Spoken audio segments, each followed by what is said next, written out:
Hello. Hello, everyone. How goes? How goes?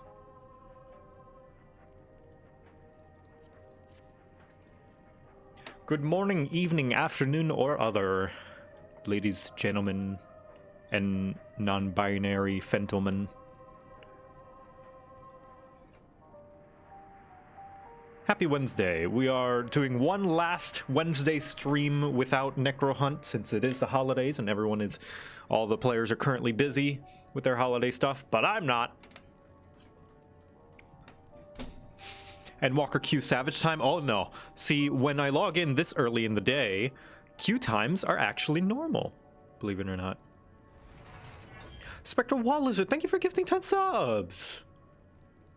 I helped one of your kind the other day. A lizard showed up in my sunroom, and it seemed pretty cold because it was a chilly day, so I left out a lamp. I turned on a little lamp, and I'd hopped in the lamp tray, the tray cover, whatever the thing is, because it was pointed up.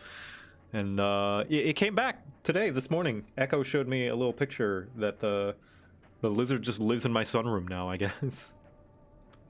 Queues do not exist before about 4:30 p.m. EST. Yeah, that's when they start to get into the thousands. Also, I'm on Crystal, so Crystal is the least populated NA server. But today, we continue with the Endwalker story. On the last time, we found our way to Garlemald, or at least kind of what's left of it, where we found the underground refugee camp, basically the headquarters of the First Legion. And they don't trust us. The Garleans don't trust the Eorzean savages, as they call us. So we're going above and beyond. We're not just meeting them halfway. We're doing all of the work here in gaining their trust to make them believe that we're here to help them. But, yeah. So here we got some friends with us already. Zeke, Minori, Saranthos are already waiting for us. And we shall continue to learn about the Garlean's plight. Let's go.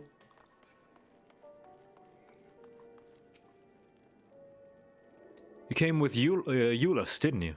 Well, whatever business brought you here, you best keep your hands off that aetherite. It's deactivated, but I'd rather you didn't mess about with it. There are others throughout the city, built by Garleans, for Garleans. Could teleport all over in the blink of an eye, provided there was a terminal nearby. These days, however, we use the aetherite's power to keep the place lit, though that comes at a cost of its normal function. Damn, Garleans can use aetherites. Okay. That's interesting. It must be some magitech. I assume that's what that magitech, like, stuff that's on it that somehow allow non-magic users to use it. That's some Garlean engineering right there. Holy crap. Maybe they have to be specifically made, specially made for Garleans. That's what I assume. That's what I assume all that magitech attached to it is. So can Thancred use these? Presumably so. They are deactivated right now, though. It's you, Victor Quibbles. I served under Lord Gaius of the 14th Legion. I was there on the night of the Praetorium fell. You and your adventurers, you killed them. My comrades, my friends, swept them aside in their dozens, as though they were nothing to you. And maybe I am too. Just another faceless enemy to be cut down. But it won't be long until our countrymen return, until you get what you deserve. Mark my words. Yeah, like, they're completely... Now, in my heart, I know that I was within the right to do that. I was defending my homeland. They were the invaders, and they were the ones who killed my friends first. They swung the first punch. But it doesn't matter. When trying to gain their trust, you have to see it from their perspective. Like, it doesn't matter the wrongs they did to us. If we want to get on their side, we have to grit our teeth, swallow our pride, and accept that we are in the wrong that they believe us to be. which sucks, and I hate it, but we gotta do it.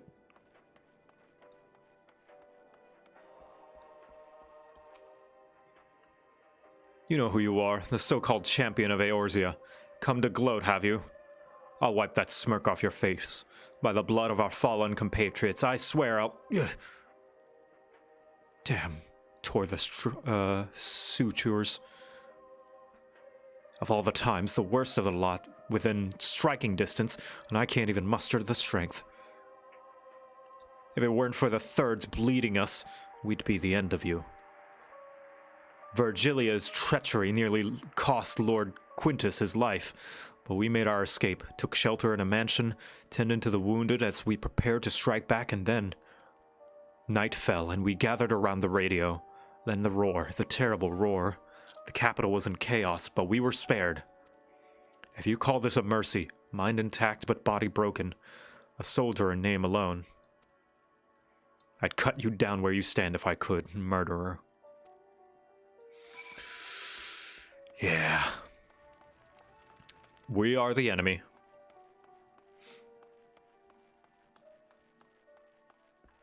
Just before this, Quintus hit us with the, it was between my man and yours. The choice was obvious. Yeah. Did you learn anything of note? Well, they all hate us, and we're the enemy. Then your findings are consistent with my own.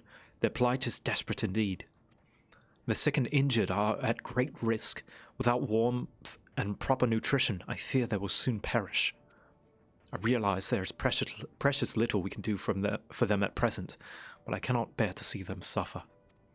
Please, will you help me tend to them? Well, I got White Mage at the ready.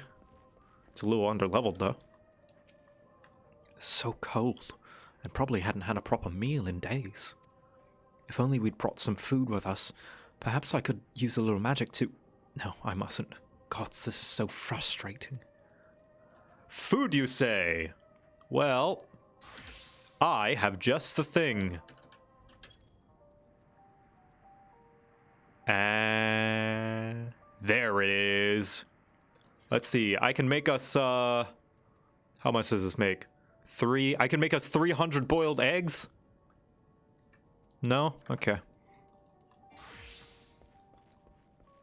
Isn't Victor canonically a terrible chef? What's so hard about boiling an egg? You put it in hot water and you let it stew for like 30 minutes.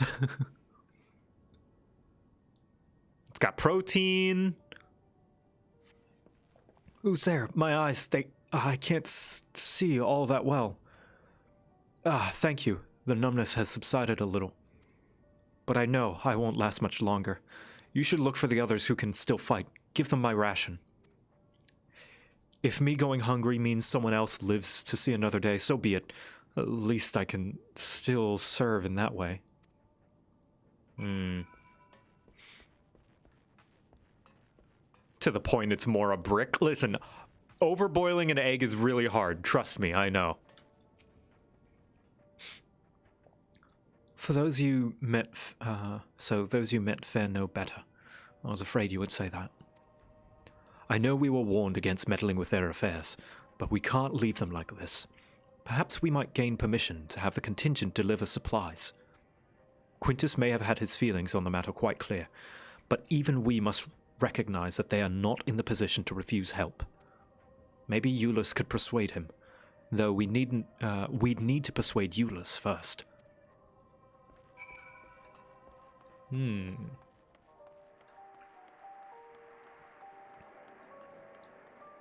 30 minutes? Yeah, we're in the bitter cold. Well, seen enough.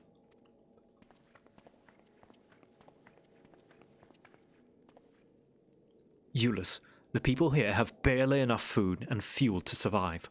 Have you and the other soldiers been able to procure any more supplies? We've been scavenging provisions from the nearby houses, and most families kept some stored away in the event they were snowed in. Still, going out and getting it is dangerous work, and we've a lot of mouths to feed. Fuel is a greater concern, though. We had some ceruleum set aside, until it was stolen. We haven't identified the culprit.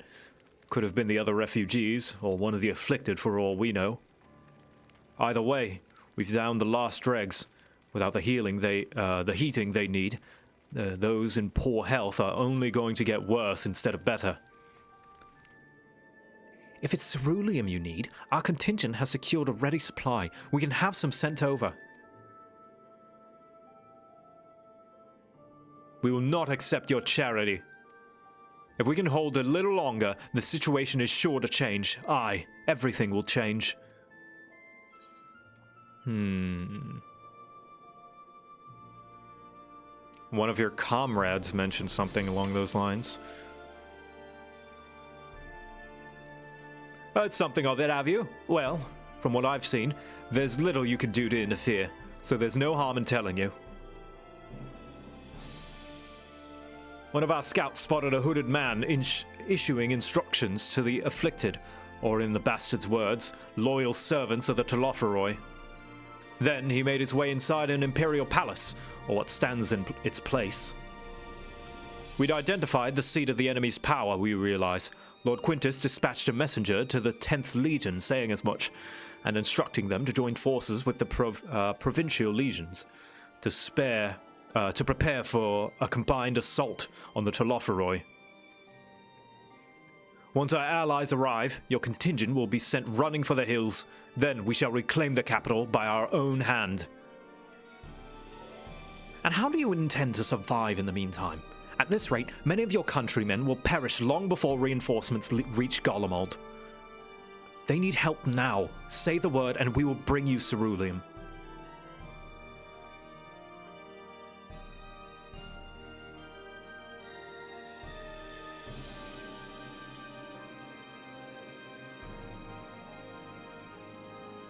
I will speak with Lord Quintus. Wow, it really is just like, in order to help them, they need to be willing to be helped. So, did he agree to it? No. He would not place Garlemald in the debt of her enemies. I have, however, been ordered to search for ceruleum outside. As you are under my watch, you will come with me.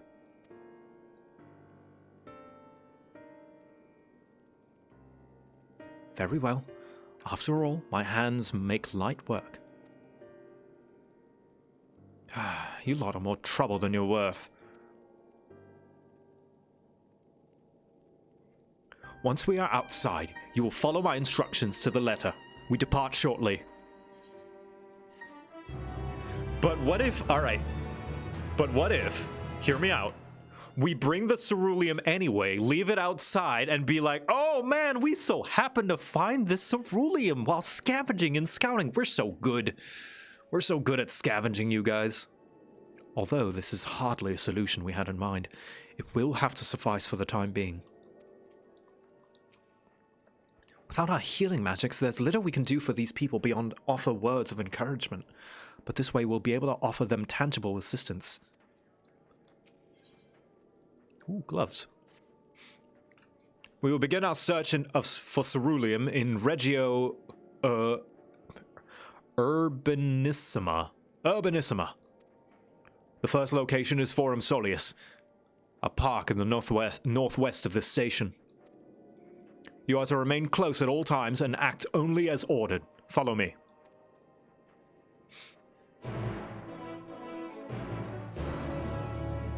Oh boy, what's all this ceruleum doing behind the small tree? Oh, what a coinky-dink.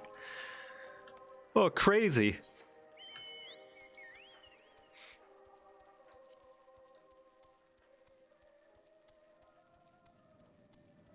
Not from the Scions, for serious. Consider it a Starlight Celebration gift. I wonder if Garleans even celebrate Starlight. They must, right? Or is that also part of the savage culture of the Eorzins?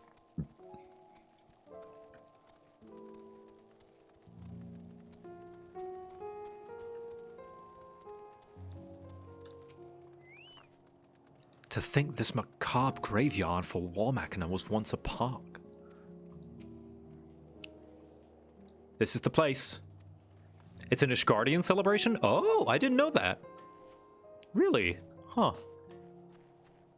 Oh, look at this park. Oh, the swings. You always gotta... That's how you know that... that's the easiest way to show the tragedies of war. Have a park with swings and a slide. Except it's empty. They did it in Gears of War. They did it in Resident Evil.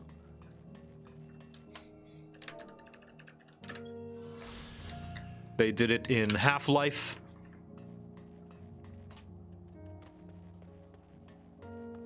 It's easy and cheap, but it works. Oh, yeah. Can someone push me? Yeah, sure. Here. Let's see. Shove. Slash. Comfort. There we go. Boosh. It's a little slap on the back. Can we get a swing emote?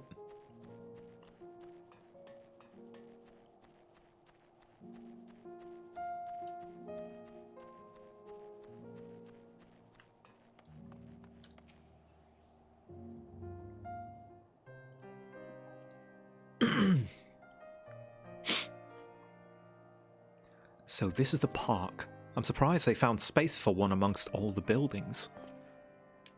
Actually, the recreational areas came first. The houses were later built around them. A healthy society requires communal spaces for children to play and adults to socialize. The park was named after the founding father of the empire, the great Solus Zoscalvus.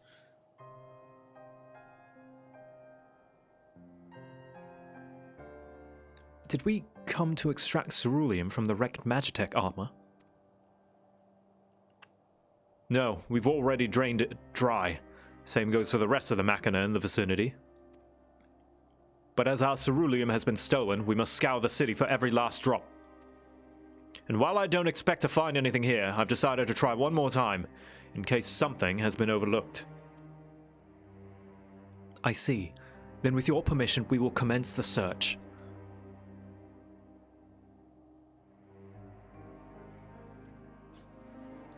This Solus fella sounds like a really cool guy, yeah. According to Emmett Selk, he was handsome and tall and absolutely marvelous in his stratagems, and he also had a very large member. Oh, that handsome Solus. What a marvelous mind.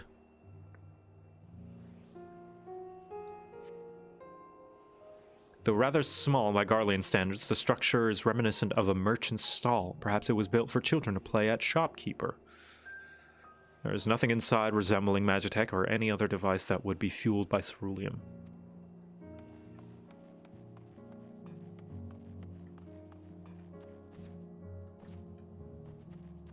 Old Solus kind of looked like Santa. You know what's funny? Like, it's not that, even though Emmett was kind of like similar to Eorzean height, you notice that Varus is way taller. It's apparently because Solus was fucking short. Emmett was a short king. There's an image out there, there's imagery out there showing, comparing the models of, Emmett in his Solus form, and Varus and Zenos. And Emmett's a shorty.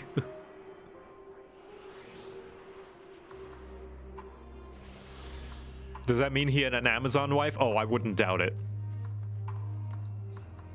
Hold on, let me find it. Let's see. Solus height. Zoscalvus. Some people have all the luck. Yeah. Yeah, here it is. Hold on. Look at this short king. Fucking look at him. Look at this guy. Look at this dude. And his grandson is like almost twice his height. I think there's a reply somewhere showing like old Solus and how tall he is.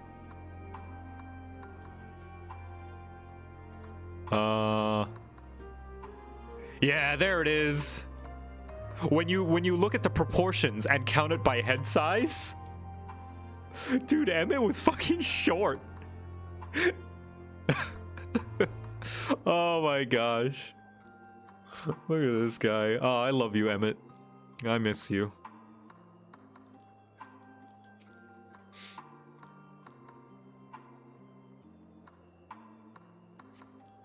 Several points of interest are marked on the map of Forum Soleus. The pond, children's play area. To your knowledge, however, none will require the use of ceruleum. Asians were tall as heck. He wanted a change of pace. Yeah, I guess some of those Asian genes. Oh! Do you think that's why Garleans are so tall? Or have the potential to be tall? Do you think it's genetics from the Asian blood?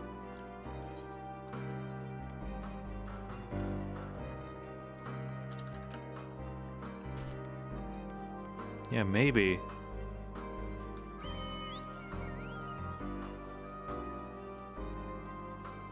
Automated satellite. I wouldn't be surprised. It's all just speculation, but...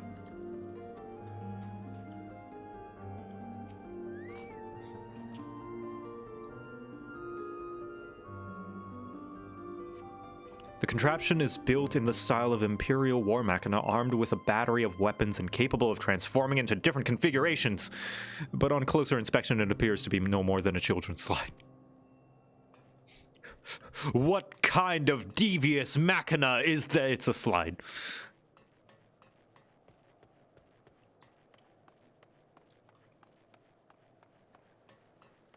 In all fairness, Emmett joint his Garlean body. Well, yeah. Yeah.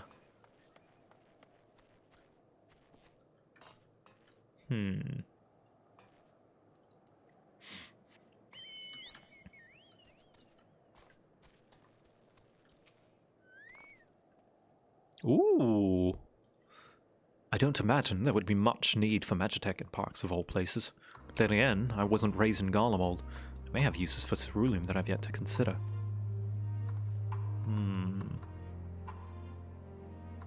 I think I already talked with him. Sorry, I'm just taken in by the scenery.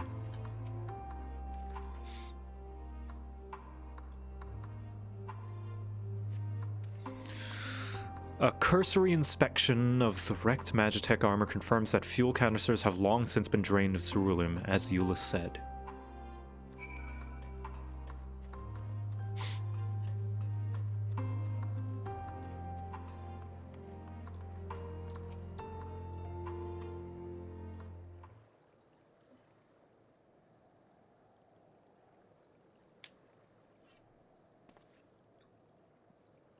Oh, it's you. Any luck?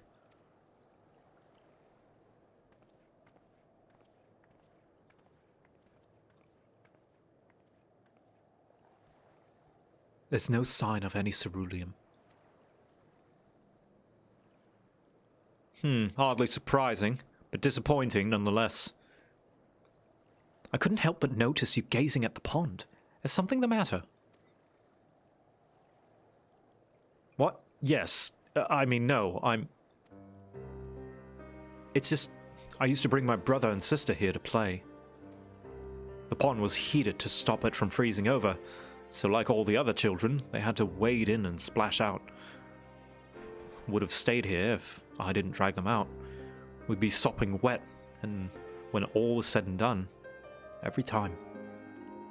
And every time when we'd get home, Mother would scold us, say we'd catch our death walking around like that. The pond was heated.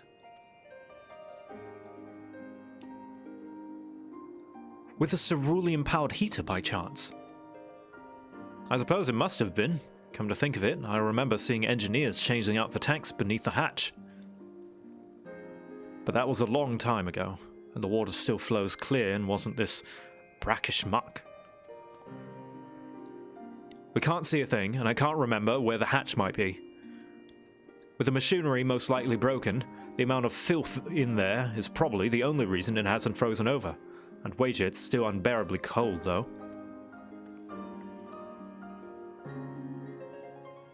Euless, what are your thoughts on magic? The average Garlean would jump out of their skins if they saw it. But the first had a few foreign signiferi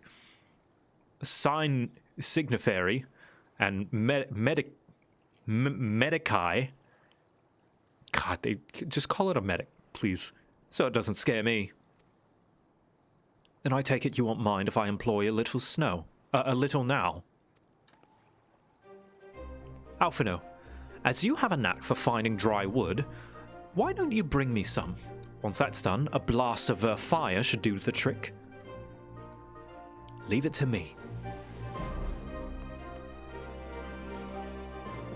You're not planning to go in there, are you? Of course I am. The tank isn't going to fetch itself. It's nothing so involved as extracting unprocessed ceruleum from a frozen lake, like how the tappers do it. We're talking about a shallow pond in a park, and we have a way of warming ourselves up after. But that's insane. So, fancy a dip?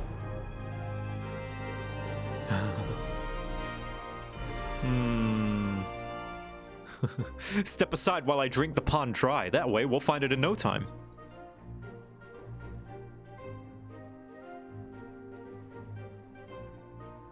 That may be the stupidest thing I've heard in a while, and that's saying something considering who my brother is. I can't fault your enthusiasm, though. Let's do it my way first, and if that doesn't work, perhaps then you can try your method, with Alphino's help.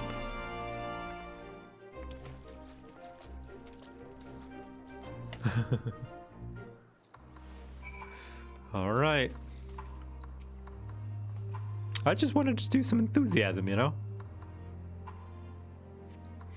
You delve into the murky water, but come up empty-handed. To add injury to insult, the icy wind on your damp clothes chills you to the bone. Oof. What is that?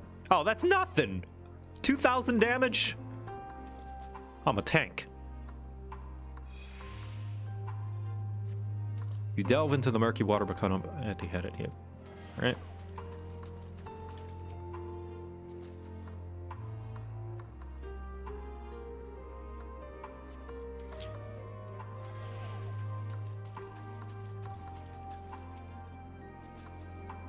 Please.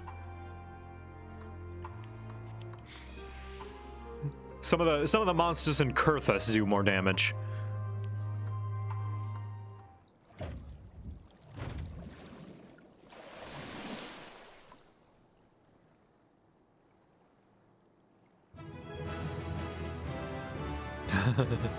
You open the hatch and retrieve a ceruleum tank. It's right there, can't you see it?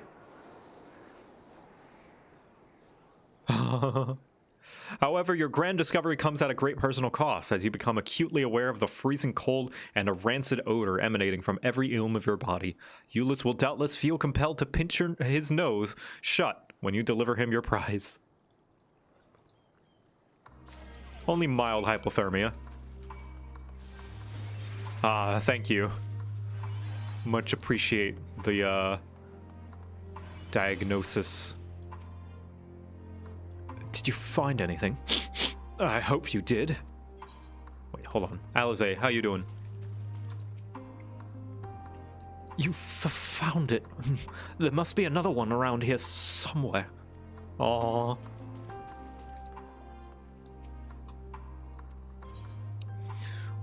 Uncovering hidden treasure is an adventurer's bread and butter, though one is not normally required to go elbow deep in ice-cold, stagnant pond water to retrieve it.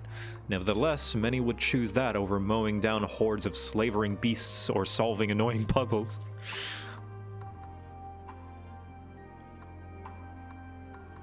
Oh, game.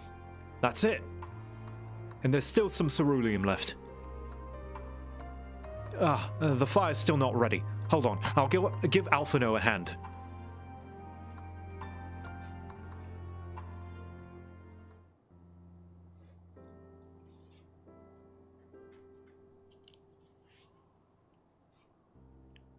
Call me an Ul'dan because by fire am I reborn. And my clothes are mostly dry now too. Oh, that's Alize. I was gonna say, Solus, you know about Ul'dan? I appreciate you recovering the ceruleum, but I wish you'd taken the time to discuss the plan with me beforehand. Despite the way you've been treated in Lord Quintus's eyes, you're still envoys, deserving of protection. If you were to die on my watch, he would be most displeased. Your concern is duly noted, but all's well that ends well. Ulysses, you mentioned coming here was with your younger siblings. Did you grow up in Garlemald? I did, not far from here. My father was an accomplished researcher in his youth, and for his contributions to the Empire awarded an estate. We lived well, better than many. What was Garlemald like in those days? Everything. It was everything you could imagine, and so much more. Even during the coldest winters, we always found warmth and comfort at home. Coming in from the snow, taking off your coat and sitting down for a hot meal with family. Visiting friends and relatives, receiving that same welcome, knowing they had everything they needed. Walking down the street, seeing the lights in all the houses, hearing the faint sound of laughter and song. Of happiness. And although the summers came and went too quickly, in that brief respite the ice would melt and forgotten grass make its triumphant return. Grey clouds gave way to blue skies. Some mornings we'd climb to the top of the tallest building we could find to watch the sunrise. Never again. Those rooftops are rubble. Those friends are dead and those memories. But if I could reclaim even a fraction of what we once had. Soon our chance will come. We just need to hold on a little longer.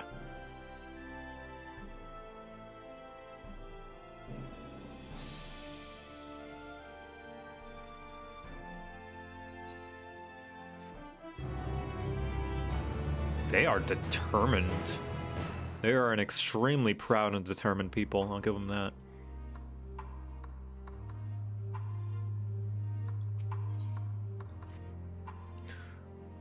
On an aesthetic level, I love Garlemald. It is a bombed-out city in basically every respect. Oh yeah, the visual design for Garlemald is fantastic. It looks like shit. It really looks like a place that has suffered a civil war.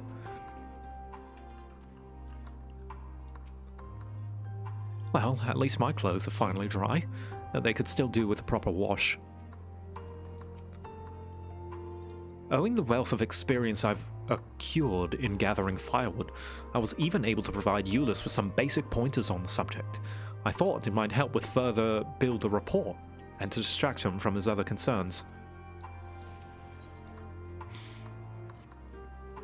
Alright, now that you've recovered from your escapades in the pond, there's another location I'd like to search, just outside the park. Hey Danny. I see you are fit for the Garlean culture as well. Hey Zeke, how you doing? Going on the hunt.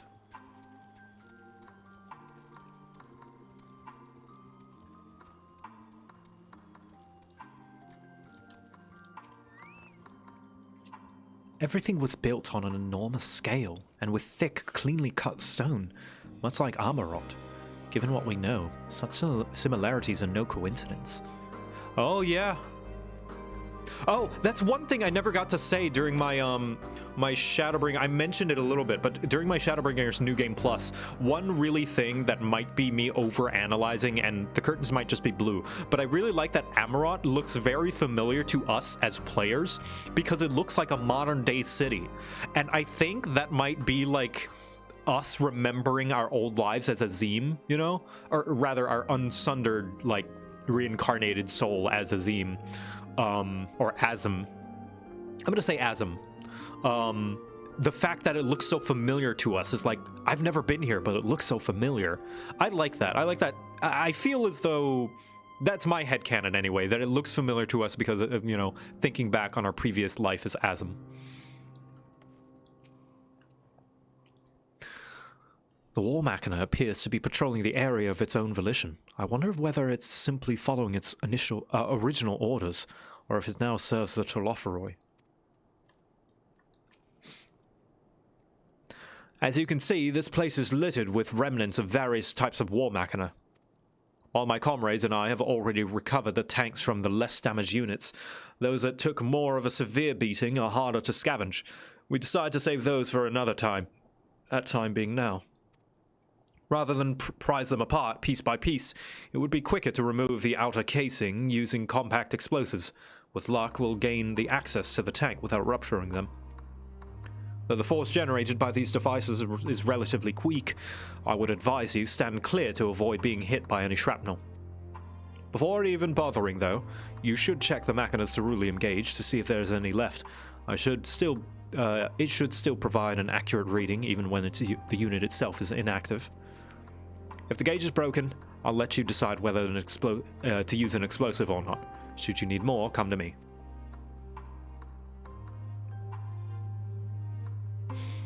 Understood. Let's get to work.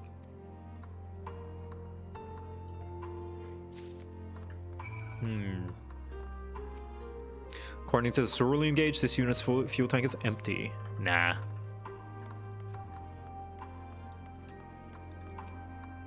The ceruleum gauge on this unit appears to be broken, giving you no way to determine how much fuel the tank may hold. Alright, let's try it out.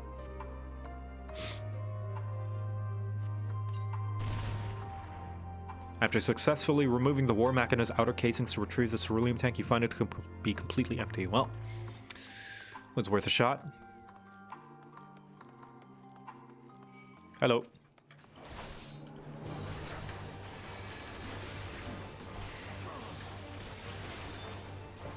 Just doing some of this, and some of these, and some of these. There we go. Thank you, Minori, for the assist. Giving you no way to just... Alright, let's try it.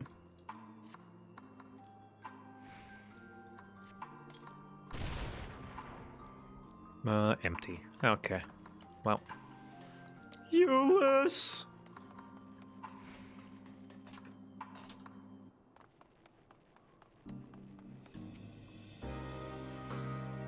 Fair amount of explosives to spare today, but tomorrow's another story. We can't afford to waste them on units with nothing to offer, so be sure to check the gauge first.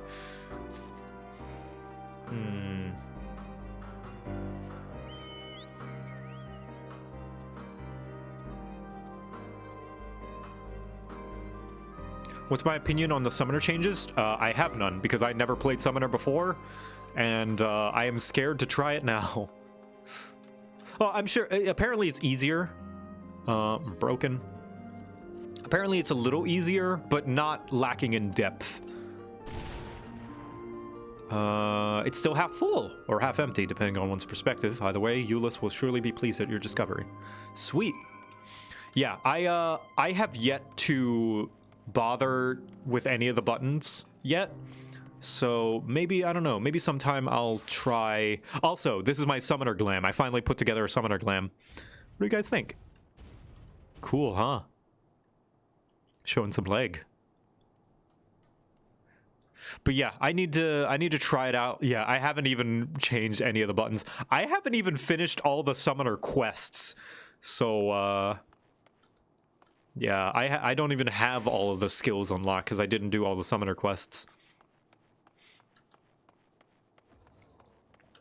Because I boosted, what is it? I boosted Scholar. And then so I never needed to do those, but yeah. Not only did this tank survive the attack that disabled the War Machina in which it was installed, it also escaped the blast of your explosives unscathed. If medals from outstanding service were awarded to inanimate objects, this champion among ceruleum tank would surely deserve one.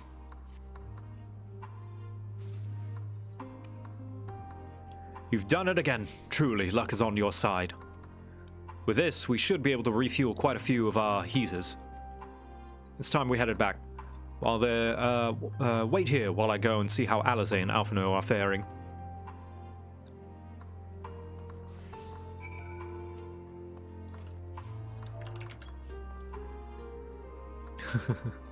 Yeah, I know, it's chilly. We're almost out of the snow, guys. I can feel the ending getting here soon.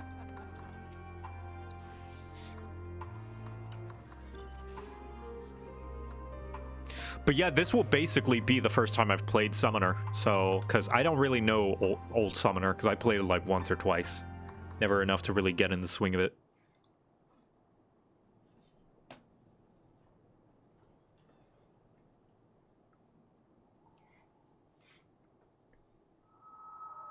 Finally escaped the watchful gaze of your keepers, have we? Don't react. You'll only draw attention to yourself. Just carry on as you are and listen. Wow, Thancred, you've gotten better at your stealth. After you left with the Garlean lad, Lucia bade a few of us scouts follow you at a discreet distance. We observed you being led into the station, but decided against venturing inside. When you emerged sometime later, and we saw that the twins were sporting Magitech collars, it was clear what had taken place. Now, as quietly as you can, tell me everything. This is Thancred. The Legatus himself, eh? Now there's a surprise. This is also the first I've heard of a plan to join forces with the 10th and storm the Tower of Babel. An interesting development, and perhaps the opportunity we've been waiting for. Our comrades back at the camp also received some rather promising news, but it's still too early to get our hopes up. For now, keeping yourselves out of harm's way comes before all else. Whatever demands the Garleans make, indulge them. Way ahead of you, buddy. With luck, this will all be over soon. Until then.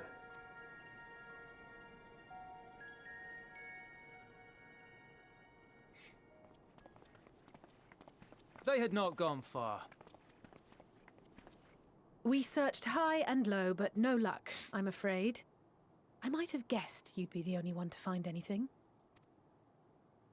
I wasn't expecting much to begin with. Eventually, there will be nothing left out here for us to safely salvage. For now, this will have to suffice. We should return to the station.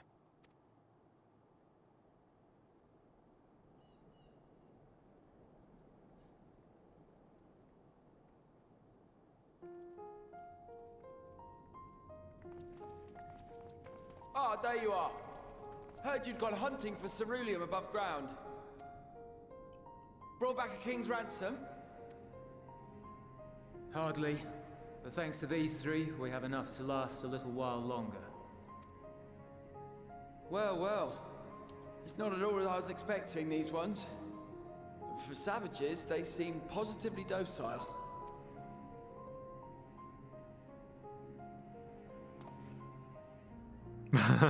Except that one. It's a poor attempt at humor. In all honesty, I'm grateful for your efforts. But even with another night of warmth, there are those among us who may not live to see the morrow.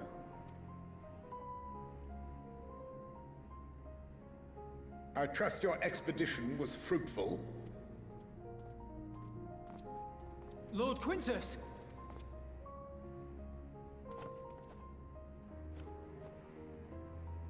Use what you procured to refuel the armor.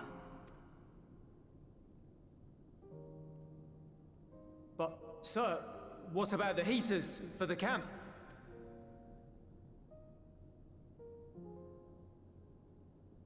The time for action is upon us.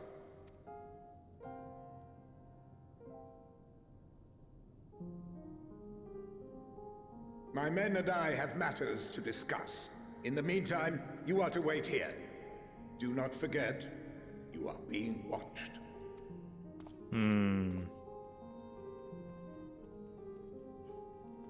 Euless, I know you're better than this. You know this is wrong.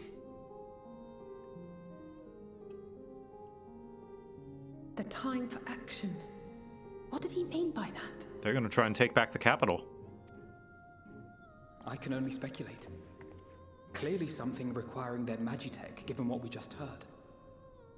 Whether they plan to utilize it now, or after they join with the 10th, is another question.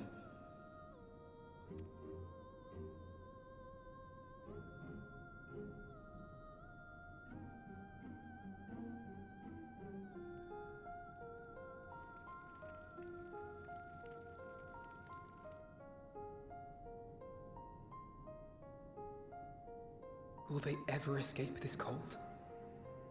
Return to and reclaim the idyllic spaces of which Eulus spoke?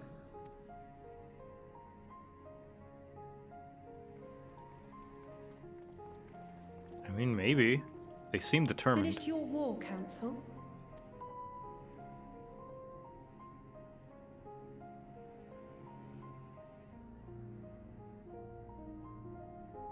Alphino and Alizé are to stay here as our prisoners. They will be released once your comrades have relinquished their supplies and withdrawn from Garlean soil. Ah, so you do want our help, but on your terms. Until our terms are met, they will be detained at a separate location.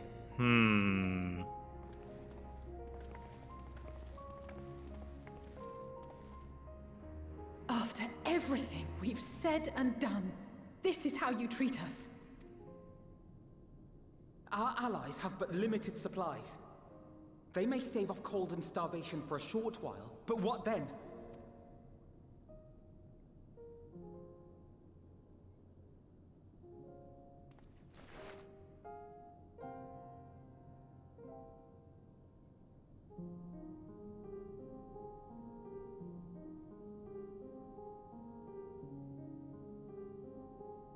For now, keeping yourselves out of harm's way comes before all else. Whatever demands the Garleans make, indulge them.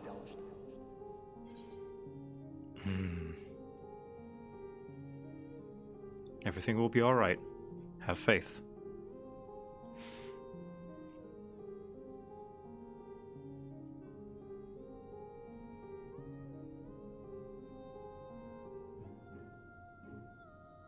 Eulus, I see good in you. Get them out of here.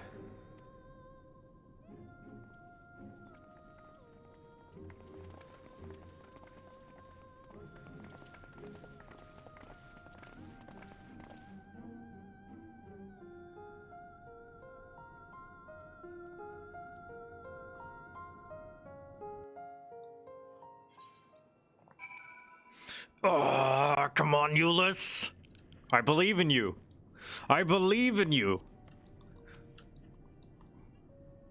Alphino and Alizé will be fine, providing they do not resist.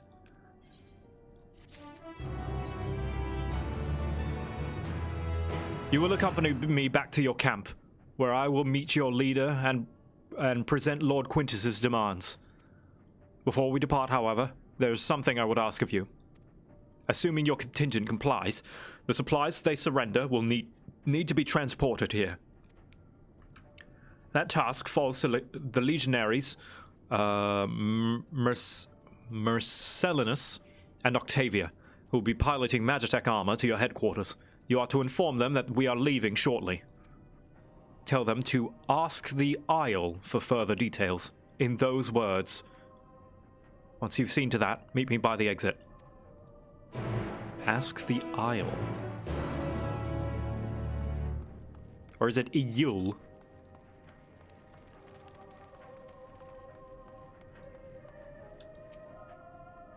You again.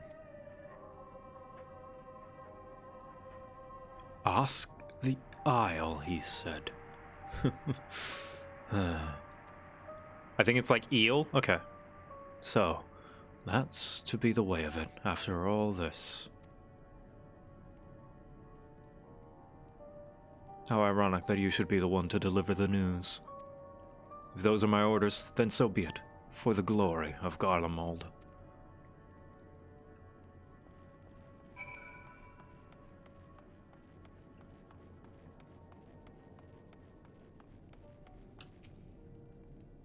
What do you want with me? Ask the eel. Ask the eel. So Lord Quintus has reached a decision. I knew he would understand. That he would recognize the savage is a ruthless, merciless creature, and to defeat him, we too must be uncompromising. I am ready.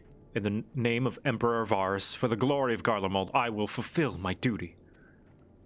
We found the eels, guys! We found them! Finally! We were wondering where the eels were. They're here!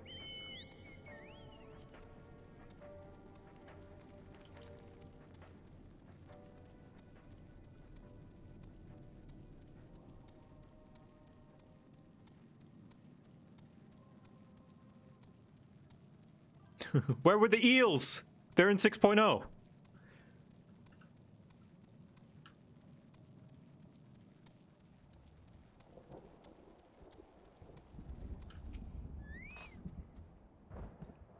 Have you done as instructed? Their duties involve more than the transportation of supplies, don't they? Duty is rarely a simple thing. We have to be given additional orders. Though whether we will be required to follow them depends entirely on our contingent, on your contingent. You and I are in this together now. Like it or not, we have to cooperate. There is one other matter, a place I'd like to visit on the way to your camp. It's a short walk from here. Follow me. Oh god, they're gonna bring me out to the back and shoot me like old Yeller.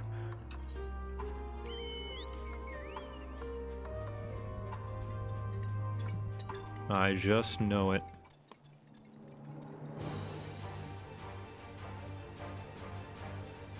Old quibbles.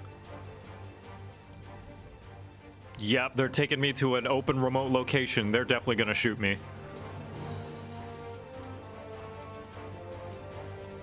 Yeah, joke's on them. I'm a cat. This is only my first account. Wait, no, sorry. This is my second account. My first account, when I first signed up for this game many years ago, was lost. So this is my second life. I've still got 8 more, or 7 more. Solus lingers by the ruins, reluctant to leave and reluctant to stay, unable to move on. Give me a moment, please. Ooh. Alright, well, that's just gonna be going on in the background.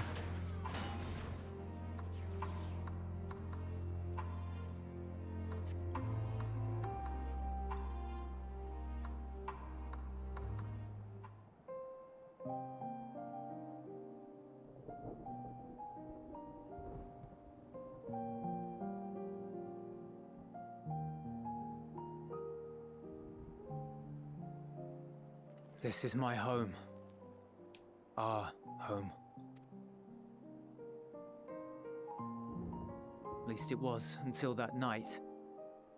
I was with Lord Quintus when the capital fell, and thus spared. My family, who did not own a radio, were less fortunate. When dawn came, I made my way here. My parents, my little brother and sister, they were still inside. But they weren't themselves, and they tried to. And I had to.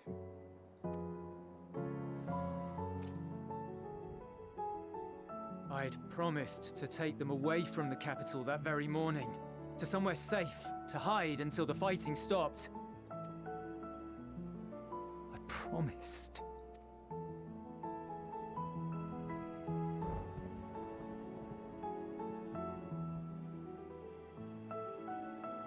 The Garlean flag bears a chain, the bonds between our countrymen. A red link at its center, the blood of the fallen. Our loved ones who lived and died for Garlemald.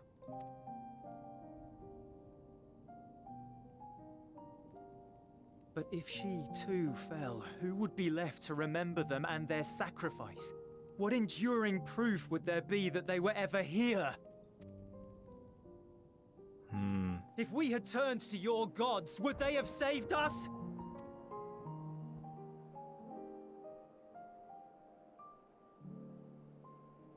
I'm sorry, forget I spoke. Remember us. We should go.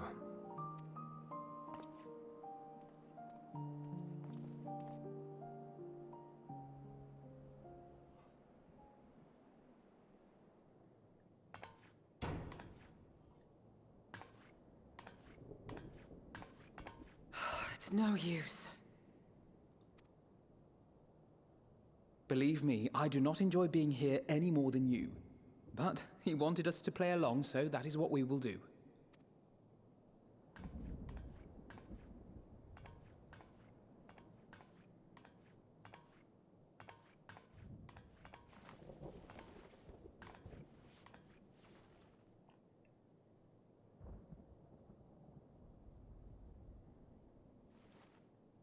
Aw.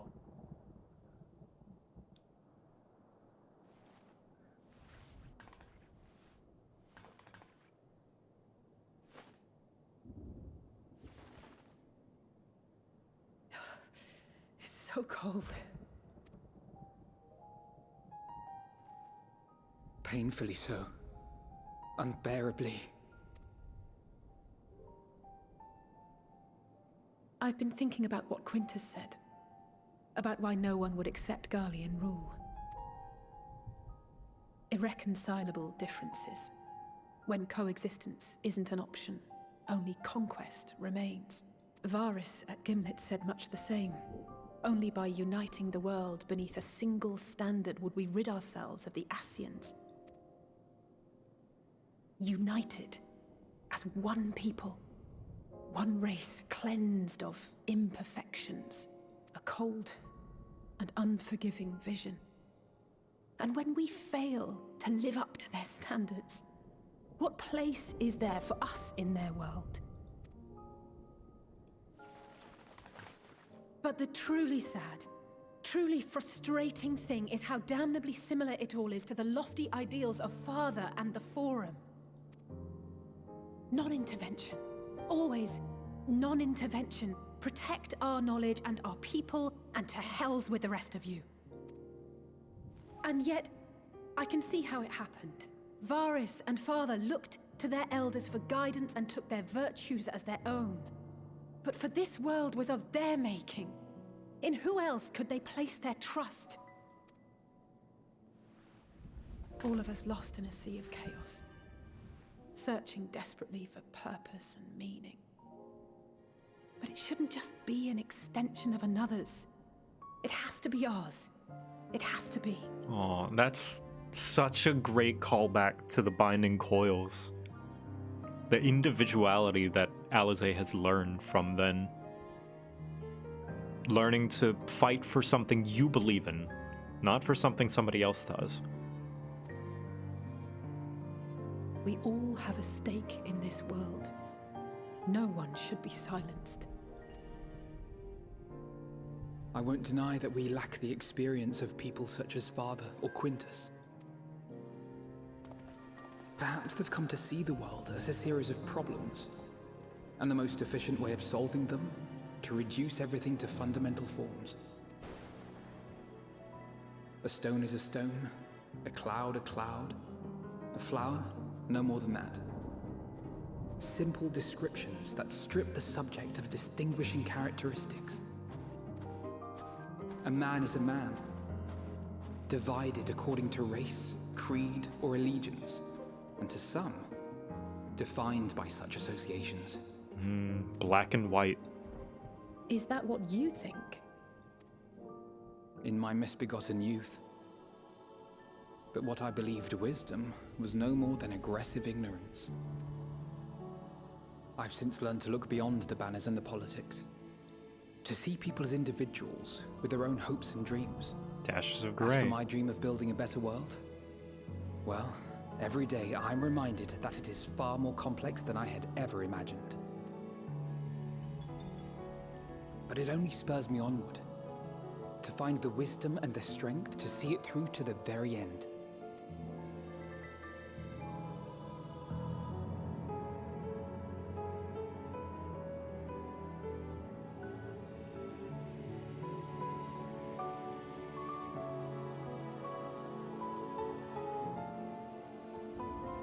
all of our supplies and an immediate withdrawal. These are your conditions? Demands. And you forgot about the airship. Once again, you will leave one behind. It will be used to return the prisoners. Their collars will be removed prior to the exchange.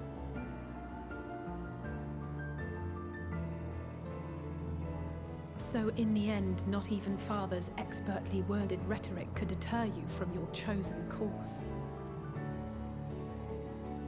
Huh? Not that I thought for a moment that it would. I've no love for violence, of course. Doubt. But ours is a cause worth fighting for. I just wish he'd realize it too. Sometimes the only way to protect the ones you love is to take a stand. To refuse to suffer in silence. I want you to know I share your conviction. Whether it be on the battlefield or in the debating chamber, I won't back down. I guess what I'm saying is...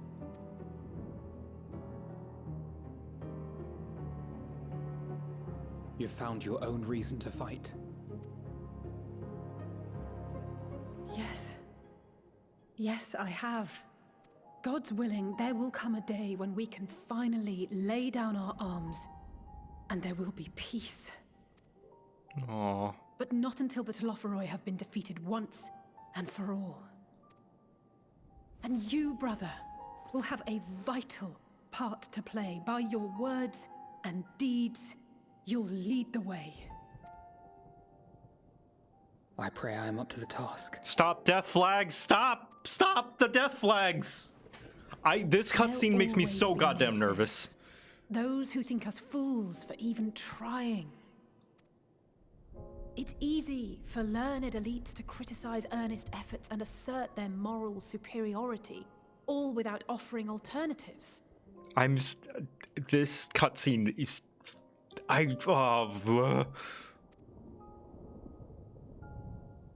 Not that their sophistry has ever wounded you. So stubborn and strong. Stronger than you even know. Don't ever change, you hear me? If you stumble, I'll be there to catch you. Or give you a thick ear. Maybe both, for good measure.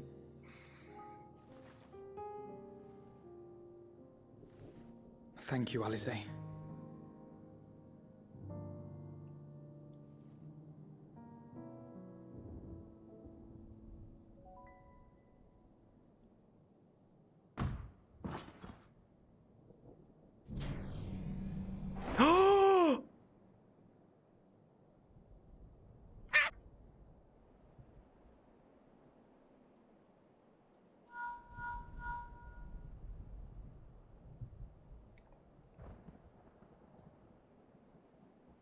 The scouts have secured Alice and Alphino. Their collars were removed without complication as well. They report no casualties, not for their party nor the guards, who will wake from their premature slumber in due course.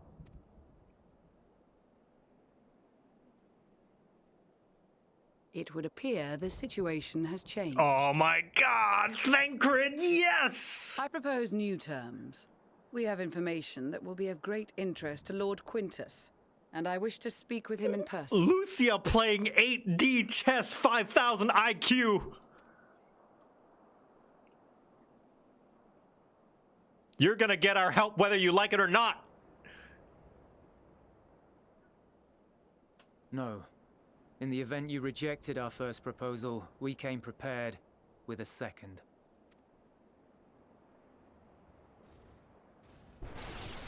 Oh shit. Yeah. Ambush!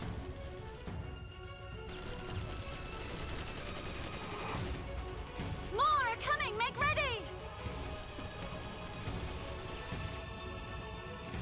We, the loyal soldiers of the First Legion, proud servants of Garlemald, of the fallen Emperor Varys, shall safeguard these lands from the barbarian hordes until our countrymen return! Ah, you were so close, Euless. Stop, both of you!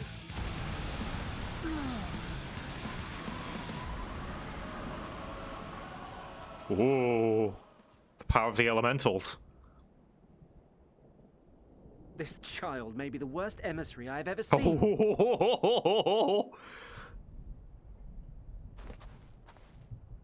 And he would know. We received an urgent communication from the Grand Company of Eorzea. Envoys from the Imperial Army, led by members of the 10th Legion, came to Alamigo and requested an audience. They explained that their efforts to coordinate the reclamation of the capital with the aid of the 4th, 5th, 8th, and 12th had ended in failure. You'd think that would be important information to let him know.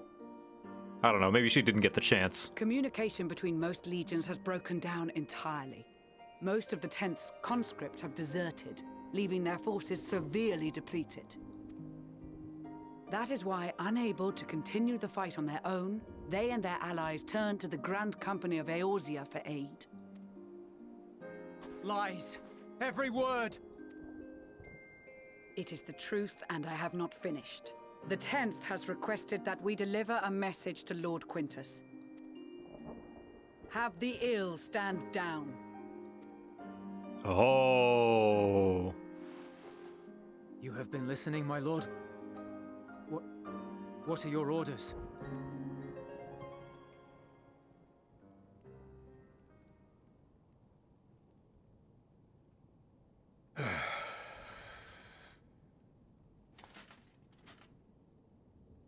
Inform her that we will honor the 10th decision. Yeah.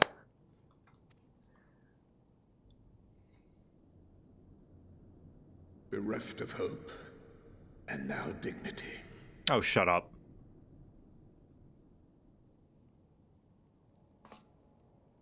I release you from your duty. All of you.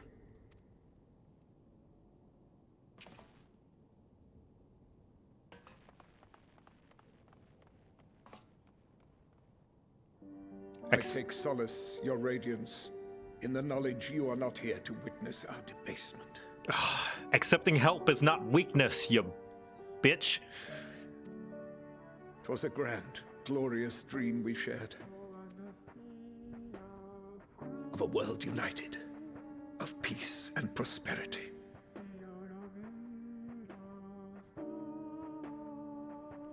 We are ghosts, you and I, memories of days gone by. Bonds forged in blood that I will not see tarnished. Oh no.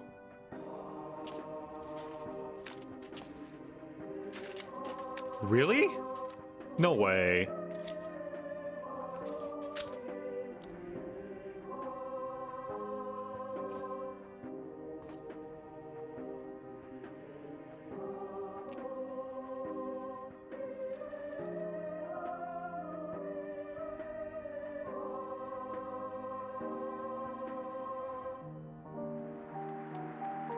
What the fuck? Quickly! We have to reach the station before it's too late. Wow. The Garlean pride is fucking toxic. If there is still a chance that Quintus will agree to a truce, we must take it. I just hope we get there before he and his men do something rash.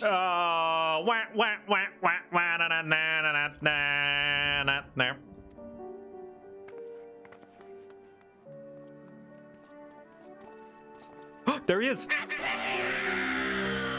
Oh, come on.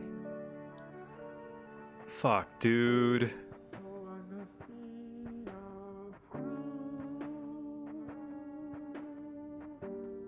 Jesus. What the fuck, Final Fantasy 14?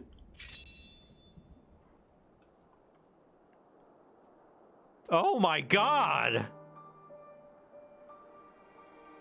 What is the rating of Endwalker again? Hold on.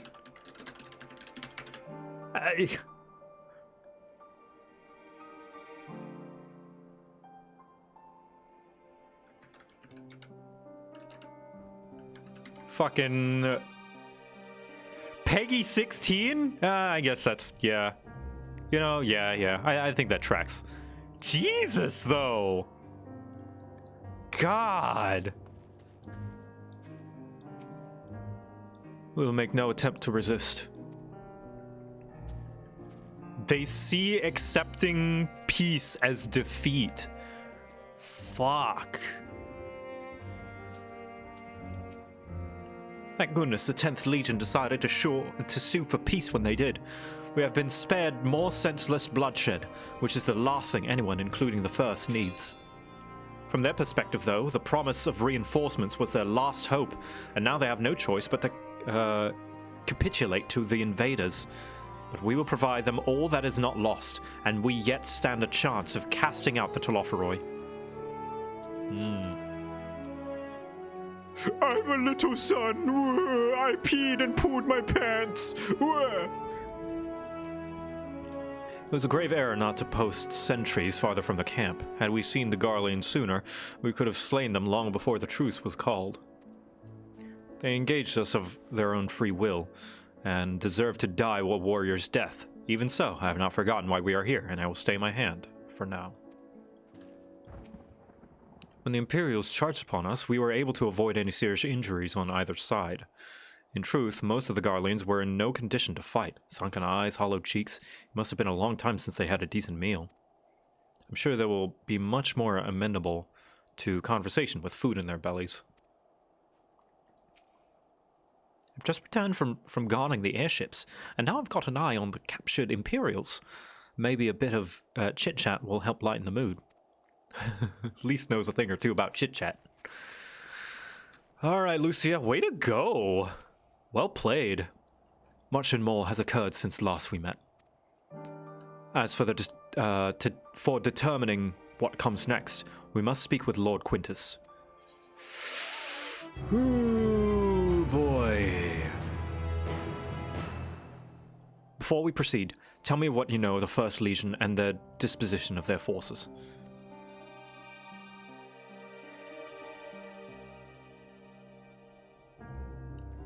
They were preparing for war while the refugees in their care were left to go hungry. A reckless, short-sighted plan that risks the welfare of their people they swore to protect.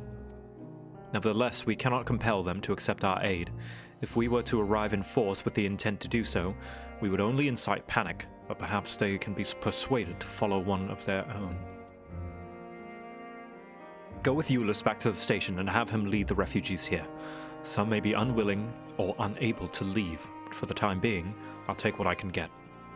Alphino, Alizé, and the scouts sent to extricate them should already be at the station. I will also have our comrades in the area lend their support should it be needed.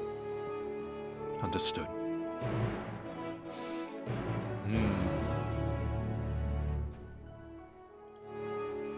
Ooh. Is there an ether current here? Hello? Ether current? There we are. Ah, just who I was looking for. Allow me to introduce myself. I am Remonald of Ishgard. I've been put in charge of our arrangement with Tapper's Den, you see. However, the very first of the Tappers to come bearing ceruleum has asked quite a lot of us, if I do say so. They wish to have our help in getting Uturna Platform G up and running. The very same platform that's at the head of the Imperial's primary energy pipeline. What's more, he's a Garlean. I was convinced the only engineers left in Tapper's Den were from conquered territories. In any case, I'm not qualified to judge the motivations of the man. I'd feel much more at ease if I had someone of your experience helping to make the call. I thank you for your willingness to assist. Let's go and speak with the Tapper in question, then. He's a man by the name of Appius.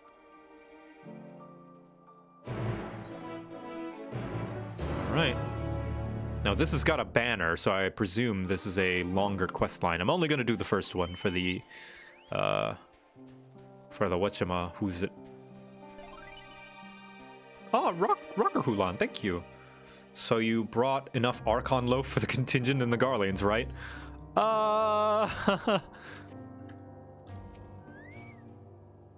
I suppose you must be the friend of Rimelnod wanted to fetch.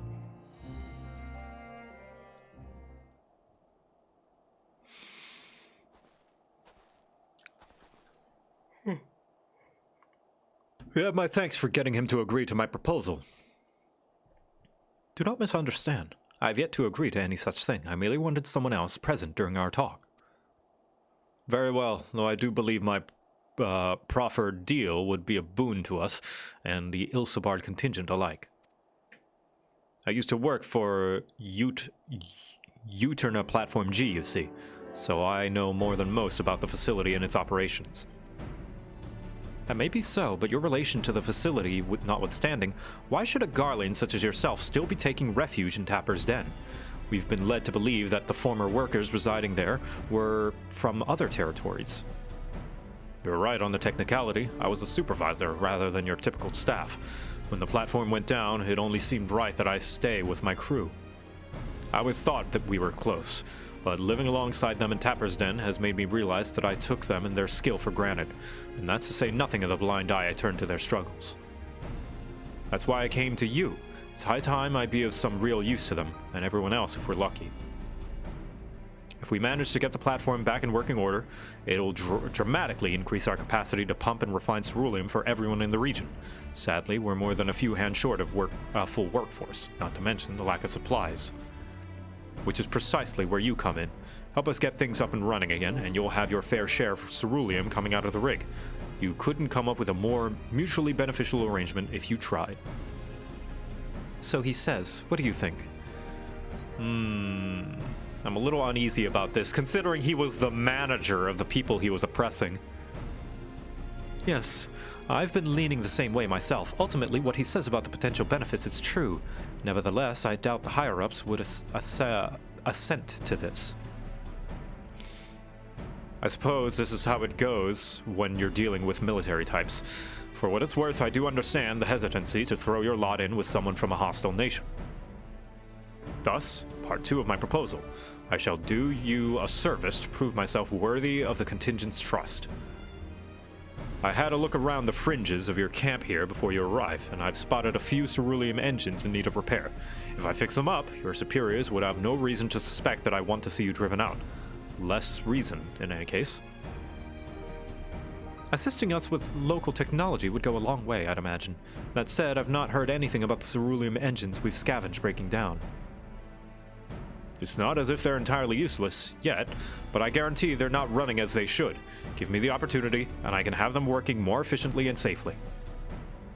You are welcome to accompany me while I do so. That way you can ensure that I don't get up to anything suspect, and then vouch for me when, with your superiors. I have no objections. I trust you will sense anything amiss. Let us begin with the proper inspection, then. We can get to work as soon as you're ready, Victor. Talk about meeting us halfway. The ultimate objective is to get the engines running at full capacity. The purpose of this inspection is to work out what parts we need. However, I would hate to fumble something and be accused of sabotage, so I'd appreciate if you could be the one to lay hands on the devices. Never fear, I'll be right behind you, telling you what to look for. If we inspect, say, 3 of them, we should have a decent idea of what needs repair. Lead the way. Hey! Follower NPCs. I like this. This, I think, leads to a lot more interesting and immersive quest lines where they're, like, following you, instead of them just disappearing and showing up at the end.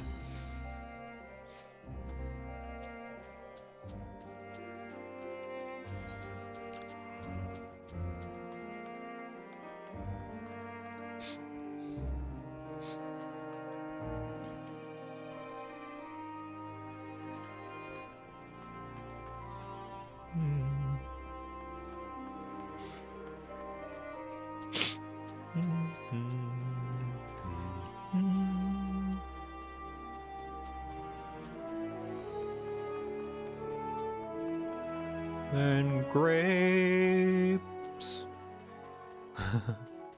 Oh yeah, they fixed the grapes, you guys. There was a maintenance, there was a small patch, and they fixed the grapes.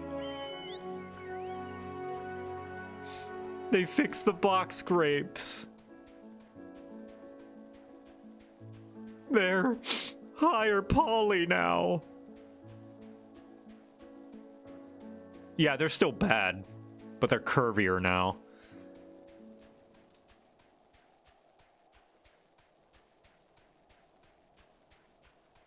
I will always remember you, grapes. I will remember. Remember us. Remember. Remember that we once graped.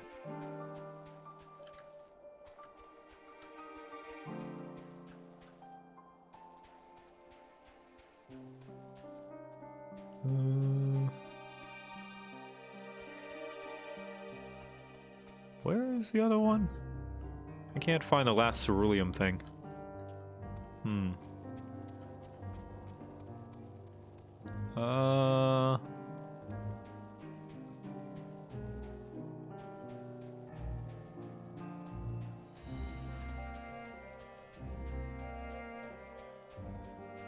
Yeah, how will we make boxed wine? Ah, there it is. The boxed wine, it would have been boxed by itself. What? Appius? Oh god. Where'd he go? Ah, there you are. There you are. Bugged out a little.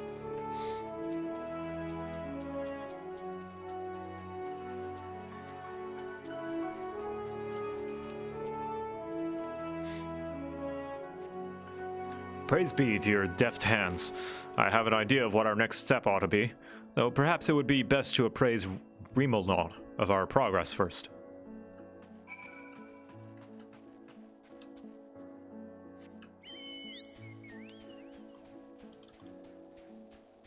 Keep up, Garlemald. Oh, okay.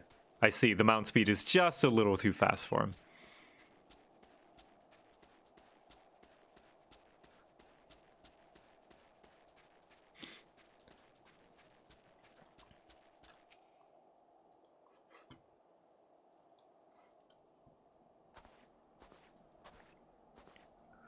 How are our engines?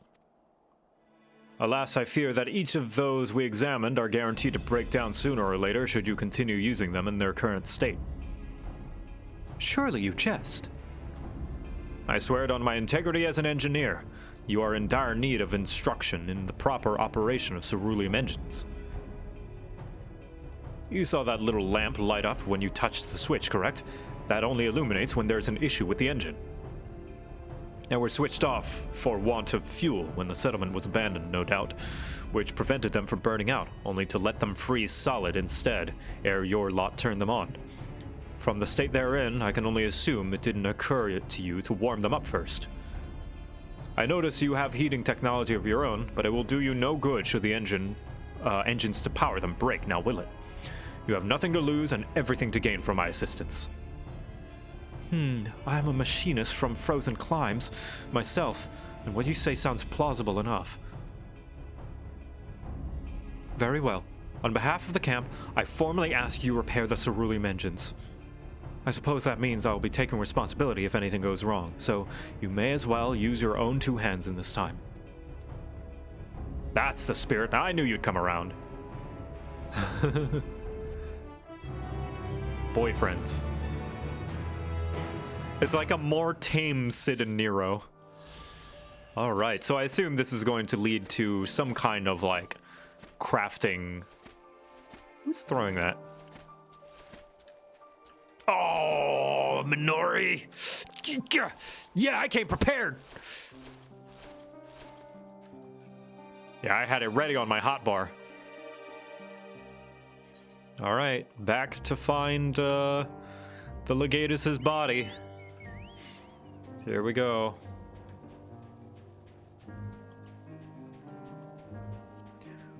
In the meantime, while we're on our way, let me just like get rid of everything. I think this is a good chance for me to arrange my summoner hotbar. We'll keep those there. I keep my roll buttons. Why is physics still here? Get out of here, physic. I keep my roll buttons pretty much in the same spot as all the other ones of that roll. So we'll put Swift Cast back on Shift Q. Okay, let's see. Ruin deals unaspected damage. Okay, that's the usual one. Summon Carbuncle. I'll put that on Shift 1. Radiant Aegis orders Carbuncle to execute Radiant Aegis. Creates a barrier around self that absorbs damage, totaling 20% of your maximum HP. Okay, so we'll put that on C. C is usually my heal button. Not going to put Physic. Ether Charge. Increase the potency of Ruin at Ruin 2. Huh. Okay, we'll put that on R, I guess. Because it's like a charge up. Summon Ruby. Huh? Oh, summon Ifrit. Okay. Oh, wait. Okay, so it must... Okay, so summon Ifrit is now... Alright. Orders to execute Inferno. So that's the thing. Okay. I'll do my shift buttons to be the summons. Gem Shine. Channel the energies of your active elemental attunement to attack your enemy. Deal fire damage to a single target. Deal earth damage to a single target. Deal wind damage to a single target. Okay, so this is just a button that you press to do stuff once you have channeled. So we'll put that on 2. Fester. Deal unaspected damage of a potency of 300. Ether Flow. So this is an Ether Flow attack. So we'll put that on 3. Energy Drain. Deal unaspected damage and gains Ether Flow. So we'll be using that a lot, so I'm going to put that on mouse button. Resurrection. It's a res button. Summon Topaz. This is Titan, so put that on 3. And Emerald. That's Garuda. All right. Outburst. Deal unaspected damage. That's an AoE. We'll put that on F. Precious Brilliance. Channel the energies of your active elemental attunement to attack multiple enemies. So this is the extra AoE. Boop. Shift F. Okay. Alright. I'll learn the rest of them some other time. So that's all the class buttons.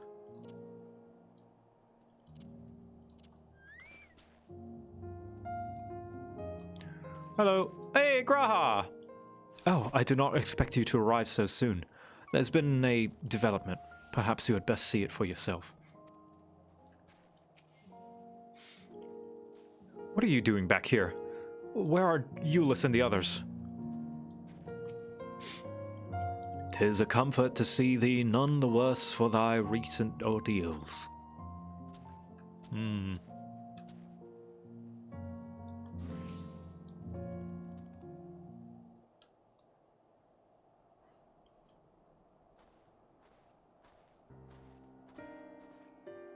Victor and Euless.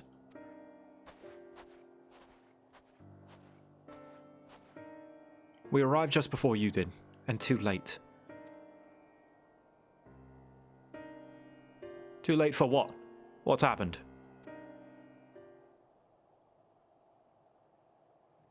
It's Lord Quintus. He took his own life.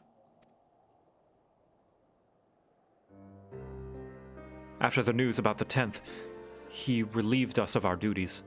Then, when he was alone, he... No, he wouldn't.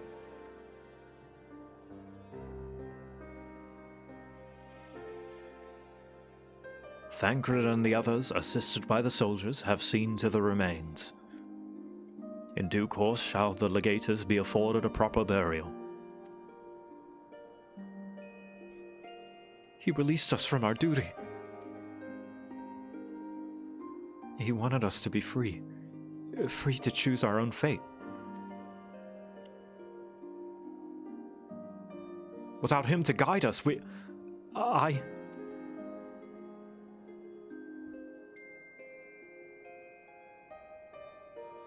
have just this moment spoken with Lucia. We are ready to commence the transfer of the refugees here to Camp Broken Glass, should they be willing to accept our aid. Some would rather die. But most of us just want to live. Songs and standards be damned, we just want to live. Finally. We'll need to speak with the refugees. They'll have to decide for themselves if they wish to come with us. If any would prefer to stay, we can have the supplies brought over for them. It'll be a hard journey for the others, but we'll see that they reach our camp safely.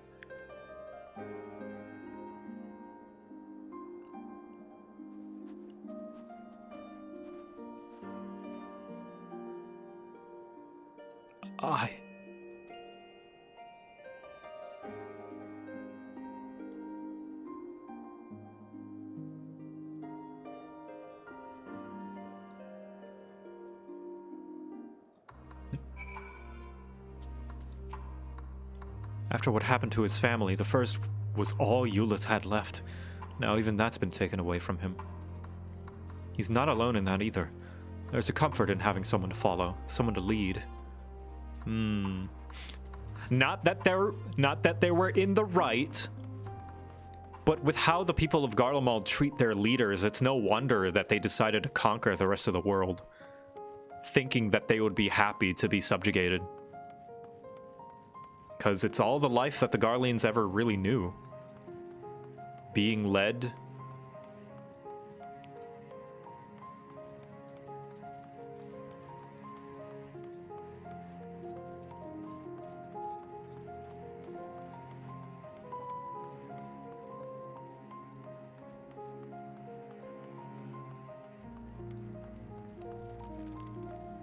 Oh, radio's gone.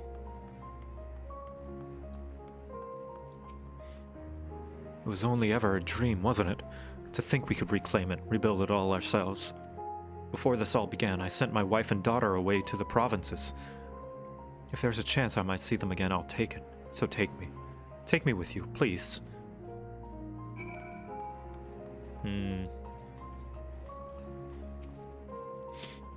Well, got the Aetherytes sorted in the end. All it took was a few adjustments, and now it works as well as it ever did. From what I can tell, the one Laterum is also functioning as normal. That's where you lot are staying, isn't it? Now that most of us are packed up and leaving this place, I reckon there'll be more use for me and my skills over at your camp. Aw, nice. That's nice of you. Since the Aetherite's functioning again, why not give it a try? Be a waste if no one did. Hell yeah. Alright. What are my thoughts on the new Reaper class? Really fun so far. I only have it at level 70. I haven't done much gameplay of it, but I like how many AoEs it has. And it's nice to have a melee with very few positionals, right? Everyone's staying by the fire, keeping warm.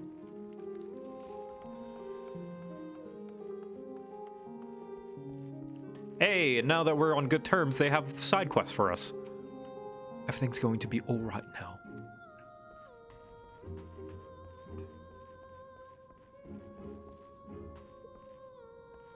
So fascinating to see you finally get to Garlemald, but instead of the great battle, it's a relief effort after the collapse in on themselves.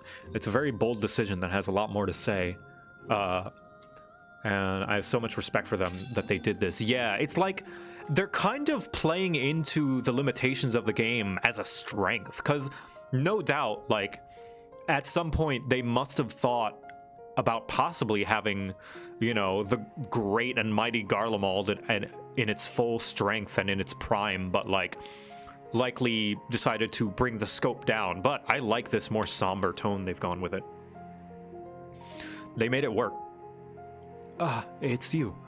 The one who treated me with such kindness. That's assuming, of course. Maybe they did have this idea from the very beginning and aren't limited by the game's engine at all. I'm just speculating.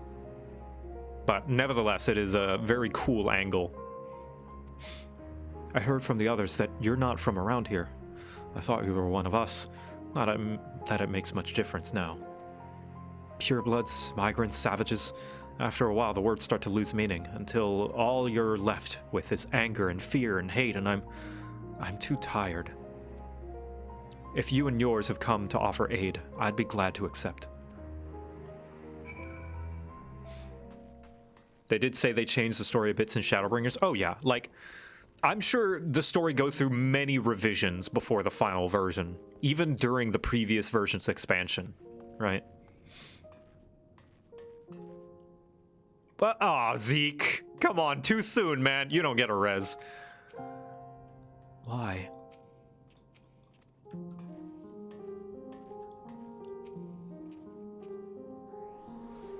We have much to discuss. Our rescue, the attack on Camp Broken Glass.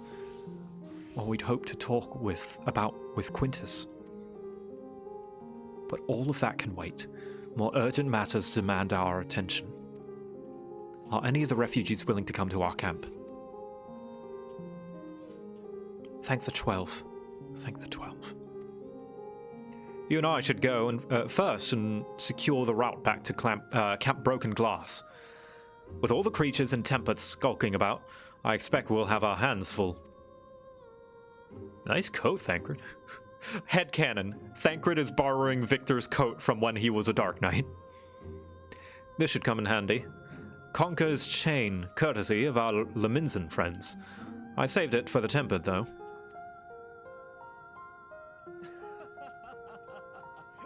I'll mark a few points that need... Oh, he's even wearing... Wait, no, he's not wearing the same boots. Never mind. I'll mark a few points that need surveying on your map. Once you've taken care of the riffraff, we'll meet back at our camp. Ain't that Baja? Yeah, Baja is what I have for my Dark Knight. I can't show you here, but... Yeah, that's the Baja top. Oh, jeez. Okay. Got some cleaning up to do, it seems. Damn, everybody getting ready.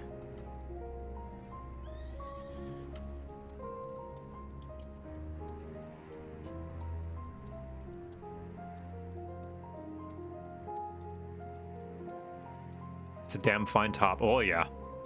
It's a top that I wore for the longest time before I found my, my current paladin, like, Valkyrie top. Oh, Chocobo Keep. Oh, it's an Ishgardian. Well, I'm a traveler. Might I assist you in a Chocobo Porter? Do not tell me. This is your first visit to this stop. I shall update your registrar. All right. Cool. Azure-haired woman. Excuse me, sir. Have you seen a little boy with hair similar shade to mine? He's my son, and I can't find him anywhere. It all started when I told him we ought to seek refuge in your encampment, and he started wailing and sobbing like I'd never seen. Next thing I knew, he was running hells for leather, goodness knows where. I'm worried he may have left the station altogether, and the streets above are rife with danger. Please, could you find him for me? Oh, you will? Bless your heart. I know my son. He's probably tried to return to the house to the north of the Palatium Novum. Try there before anywhere. He'll be easy to recognize, I should think, what with the color of his hair and all. Oh boy. Little boy. Children are our future. That they are.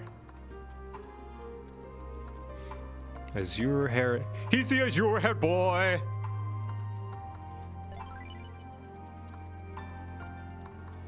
Some bits for the rat man. Thank you.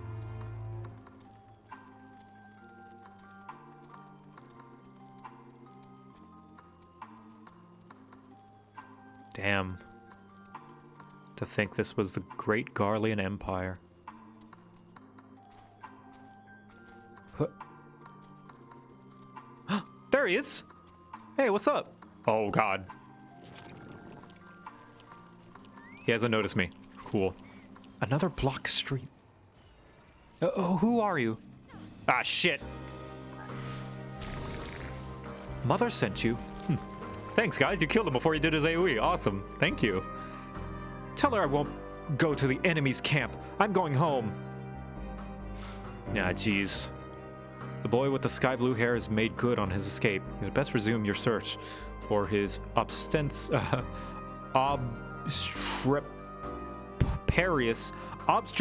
youth. There we go. Jeez.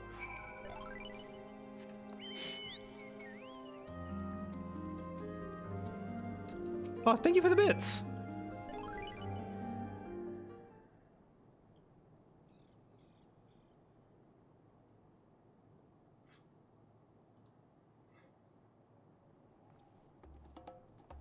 Oh.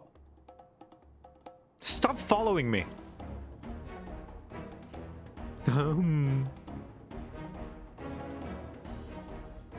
I guess it's another stealth mission. Once again, the boy with the sky blue hair has taken flight and will likely be looking over his shoulder for signs of trouble. Yep, stealth time. Okay, alright. You don't see me.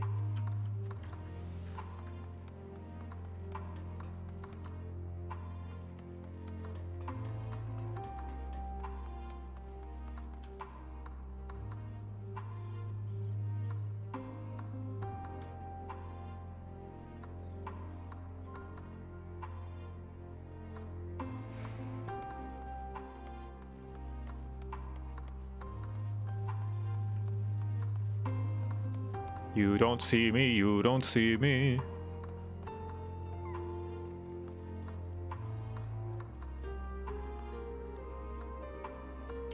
How lucky for these chest-high walls to block for cover.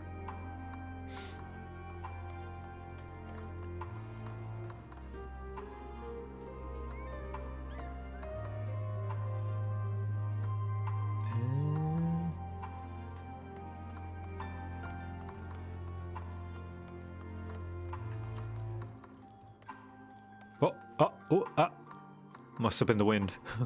Must have been my imagination. Guess it was nothing.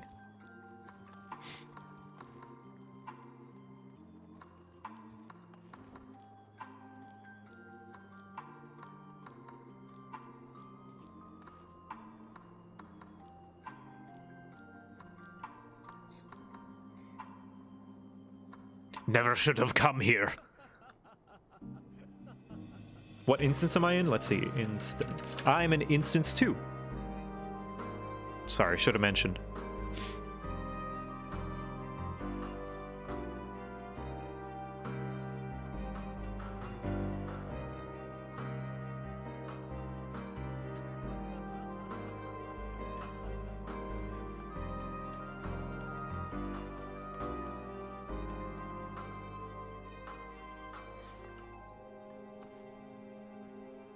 Never should have come here. Is someone there? Damn, that boy's fast. Must have been the wind.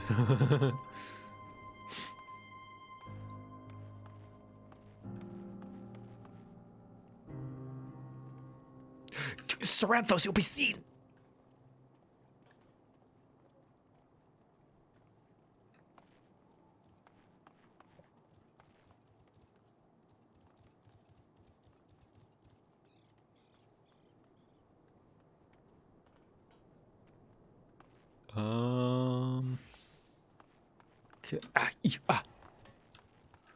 This can't be. Haha! I found you, little boy.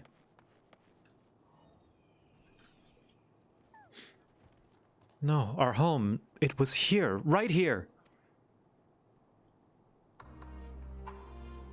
You again. Leave me alone. I'm staying here to build a new house, bigger and better than the old one.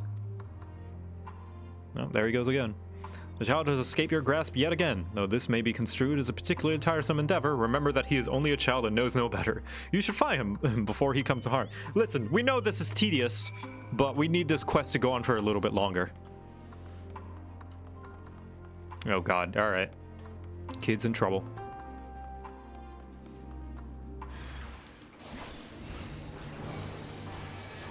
You came to the wrong house, fool! There we go. Completely wrecked.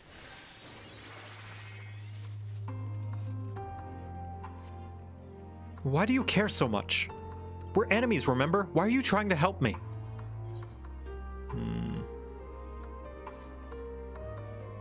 You need help, and I'm offering it.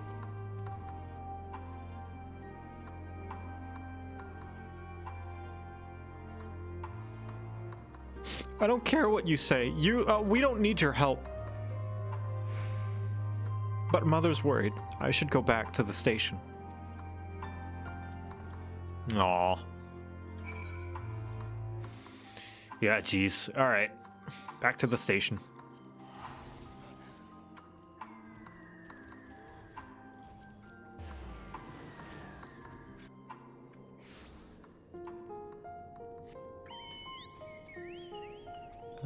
This way. Estinian! I know not how to offer encouragement or solace to these poor souls, but if it's safe passage to our camp they need, I'll gladly oblige.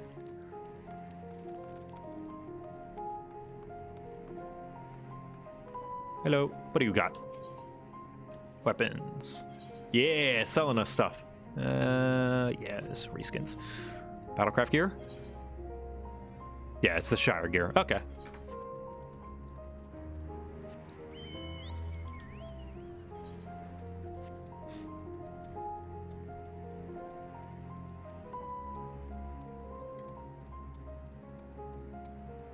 How many times did it take to get he's the Azure Dragoon correct? I mean, it's not hard to say, but I did layer my voice many times.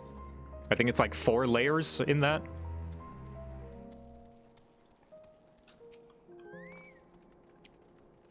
I was wondering when I would see you again. I'm happy to report my son has returned. Poor creature. You should have seen him, tears pouring down his cheeks, crying his apologies to me.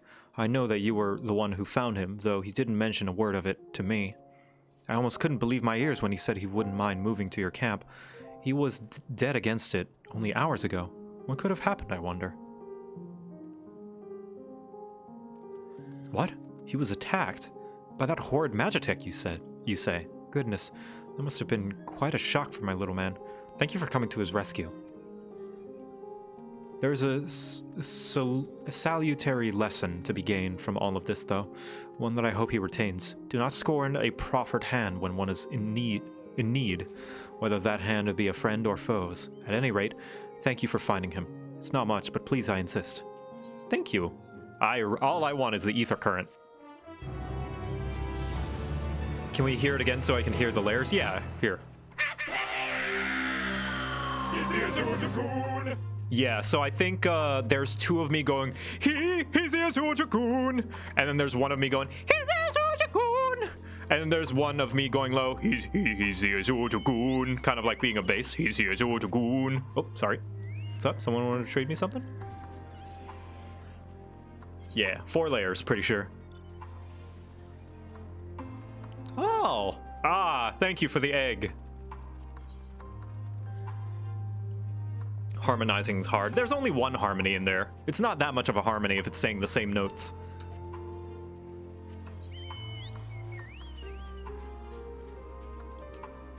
Thank you for the egg in these trying times. I should eat more food. I keep forgetting to eat food because, like, I can get bonus experience. Let's eat this Archon loaf. Actually, do I go high? Let me hear it. No, I don't go high. Okay, never mind. I guess I might have removed that. I thought I did, but I didn't. But I do have the bait. He's the Azure Dragoon. So it's probably just 3.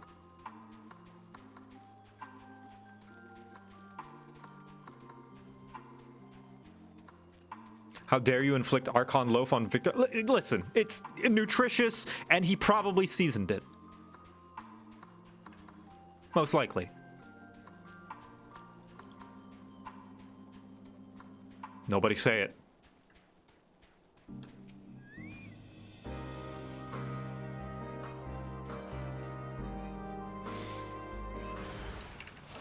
Oh, it's just a little deer. What, are these one of the beasties that we have to look out for?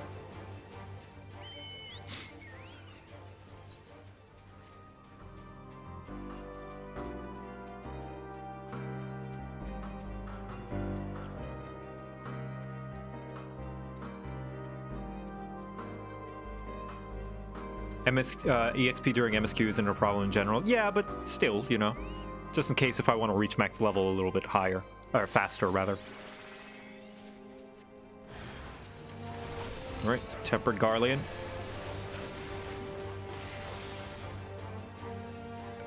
Oh yeah. We're not supposed to kill them. Right? Yeah.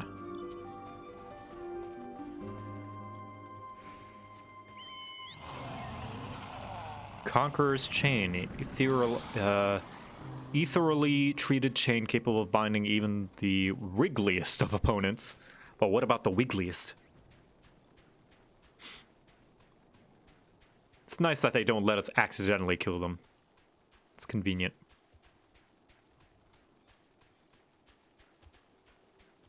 Oh, Amelia was Egg Mom. I remember Egg Mom.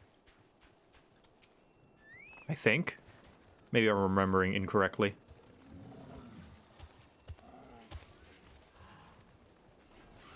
No danger on the path ahead.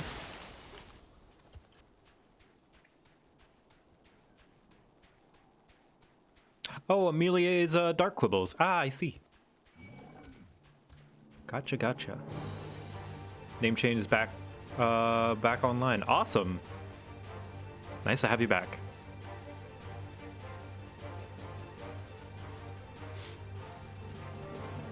Archon Loaf itself also has a tragic backstory. I'm just gonna assume that every aspect in Endwalker is gonna have a tragic backstory. We're gonna hear Hildebrand has a tragic backstory.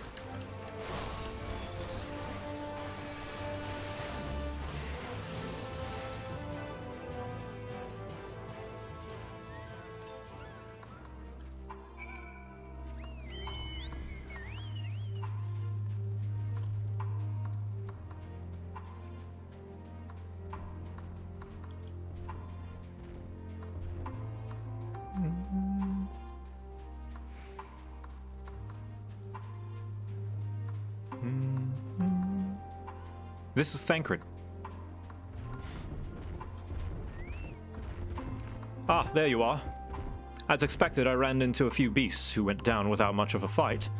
The Tempered proved somewhat troublesome, but those chains should keep them under control, or until our allies take them into custody. With that taken care of, I'm to gather a few supplies and then return to the station. While I see to that, would you mind appraising Lucia for our progress?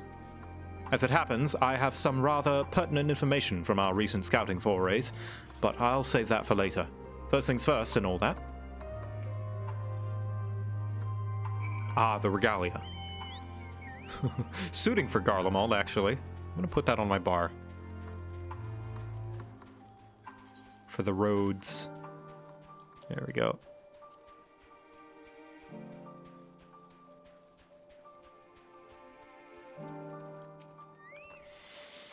Ah, Victor, I was informed of Quintus's suicide. Wow, they just straight up said suicide in this game. Alright. It must have come as a great shock to his men. What are the refugees? I'm told some were receptive of our proposal, but I would hear your first-hand account. That so many did not hesitate to accept proves how desperate their situation has become. We'll do our best to make them feel welcome. The troops who'd participated in the ambush are no exception. They will be afforded the same treatment as any other refugee. Perfidy notwithstanding, after all, even if I wanted to make an example of them, there's no one left to learn from it. We will tell our allies that these soldiers were acting under the direct orders of their legatus, and following his suicide, they offer a full and unconditioned surrender. Perhaps Quintus, though, thought had he lived, he would be tried as a war criminal and his men punished with him. Perhaps by taking his own life, he hoped to absolve them of any culpability. Or perhaps, like too many others, he was a true believer to the end. Who can say? I don't know the man or his heart. His reasons, noble or otherwise, died with him, and it falls to us to clean up the mess. Damn. I assume you're curious about how matters have progressed here in your absence. Quite well, as it happens. Now that we're procured ceruleum from Tapper's Den, the recently repaired heaters can provide much needed warmth. Furthermore, we've prepared sufficient food for everyone. Those from Tertium shall find a hot meal waiting upon their arrival. There's one for you, so go ahead and get some well-earned rest. I believe that we're capable of wielding a ladle or two without your assistance. You might need to. On your way, might I ask that you seek out Ishtola? She was but recently attending the wounded, but she's meant to be taken care of, taking a rest herself. See that she is. Alright, Ishtola. Captain's orders. Also, more... I'm gonna do the, what's it called? These quests off-stream, if that's okay. Yes. I've been taking proper breaks and imbibing sufficient water. But what of the Warrior of Light? You and the twins have an established history of reckless disregard for your own well-being. We're all fortunate that none of you landed yourselves in my care. I've already quite enough to deal with, between the tempered and the first wounded. Alas, though I can mend their bodies, the toll their experience have taken on their hearts and minds is another matter altogether. Oh my god, Leonard, you're a bunny boy now! Look at that! Leonard went from an Elezen to a bunny boy. Wow. I barely recognize you. For their sake, we mustn't waver, but nor must we rush ahead in eagerness to see the day won, and in so doing, invite disaster. Ooh, several cutscenes. All right. I'm gonna go grab some water. Water and water and water, water, water and water and water, water, water and water and water.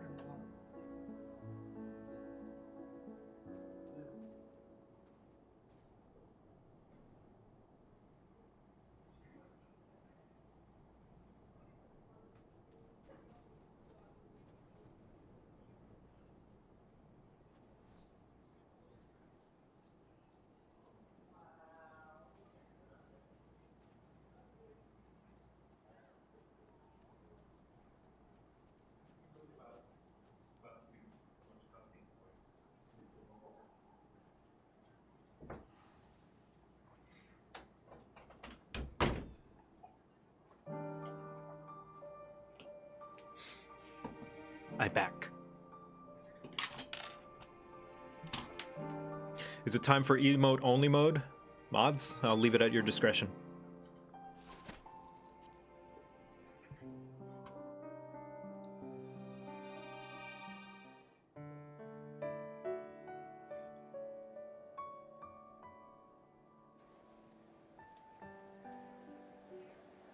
Thank you, mods.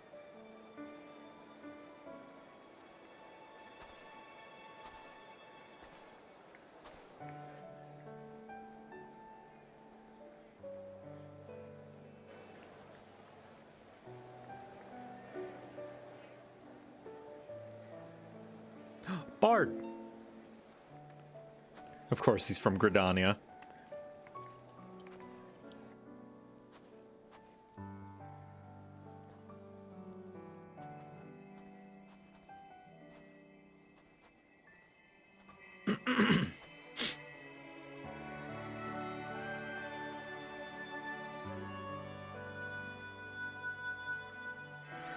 Aww.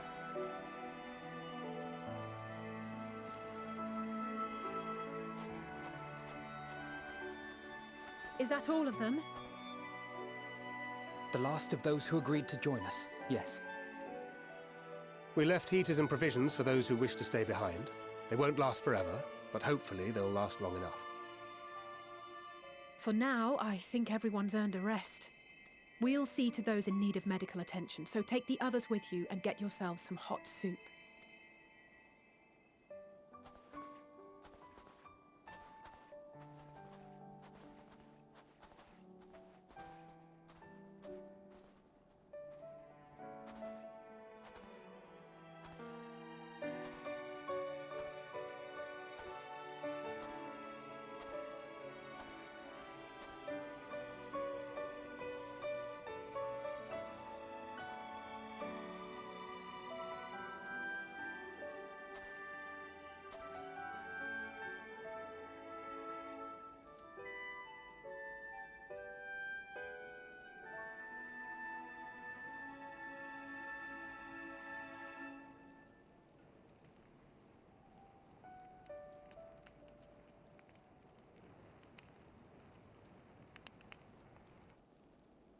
Warmth.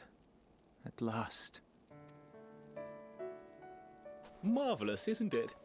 Oh no. All thanks to the resourceful machinists of Ishgard, I might add. On their behalf, I bid you warm yourself to your heart's content. Hold on.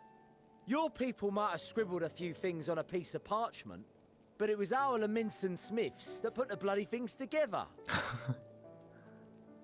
Well, be that as it may, we single-handedly got the interior heating up and running again, didn't we? The hells you did! We were there every step of the way. We? You barely raised a finger to help, you ale-sodden reprobate. Oh god, Madeleine, please. We know you can't take a punch. I did a damn sight more than you lily-livered bilge rat. Take that back.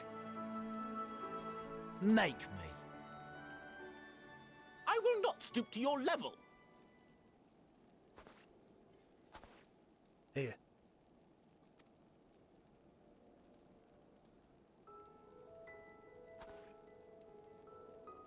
At ease, man. There's nothing funny in it.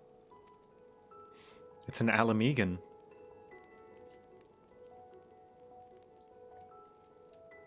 I'm from Alamigo, but was a conscript until recently. Used to eat this with the officers. Apparently, it's adapted from a steppe recipe. This is my first time trying it, and I have to say, it's not half bad. Oh, that's Yshtola's voice actor. I thought that was Y'shtola at first. It's a bit too flavorful for my liking. And that's Thancred. Wait, no. Oh, that's Emmerich. I think that's Emmerich. Perhaps compared to what you're used to. We're using voice actors. It's efficient. I love this, though. Just seeing all the people of Eorzea together. And Garlean.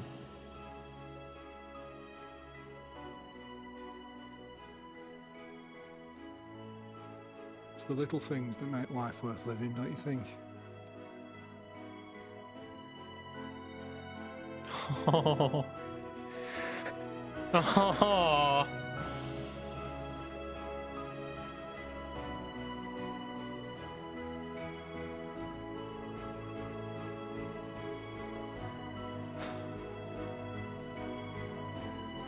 I'm actually tearing up a little.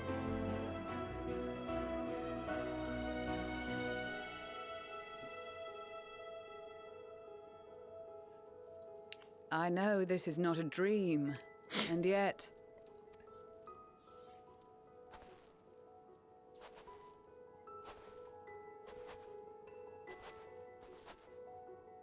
I felt the same way at the Dragon Song War's end. Every morning I would step outside and need to be reminded that it wasn't my imagination. That my world had been forever changed. Hold on, I need a second. I don't know what about like characters crying at an act of kindness always gets to me.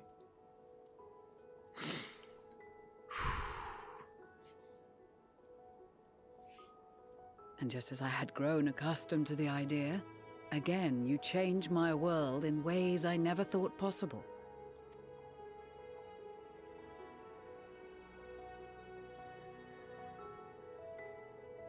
Were it not for you and your fellow scions, the rifts between man and dragon and myriad tribes might never have been bridged. The Grand Company of Eorzea, the Ilsabard contingent, we owe it all to you.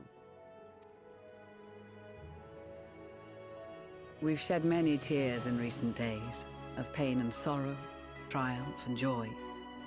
I much prefer the latter.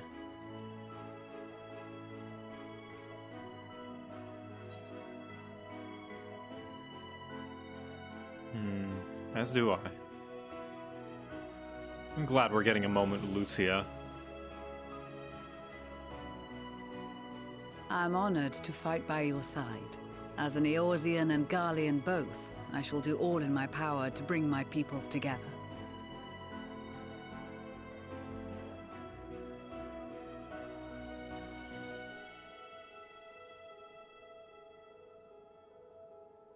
It is a remarkable achievement. Everything that I and the Populares had hoped for, and more. Would that it had come sooner. Indeed. Too many are not here to see it. And yet, there is a warmth in my breast, as if they still share in this moment. Absolutely, Bracky. It's the moment of vulnerability. It's like them. Eulus is finally letting down his guard and letting the help come. Yes, I know what you mean.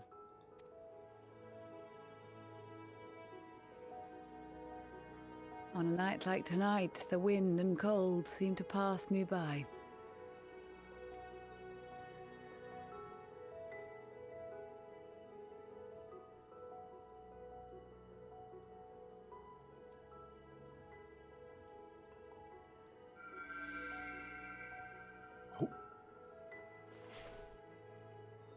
Blue.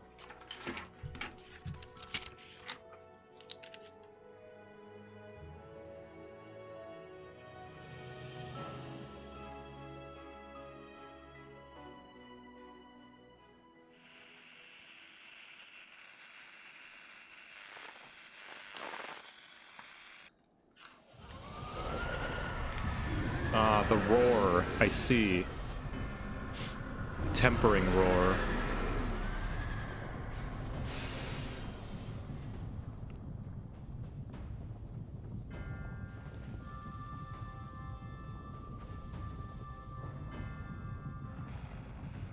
On behalf of the Garlemald, I thank you for inviting me today.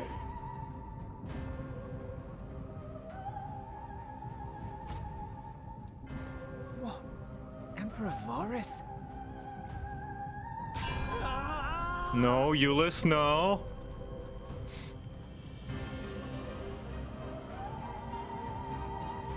They are being tempered. The talismans. Quickly!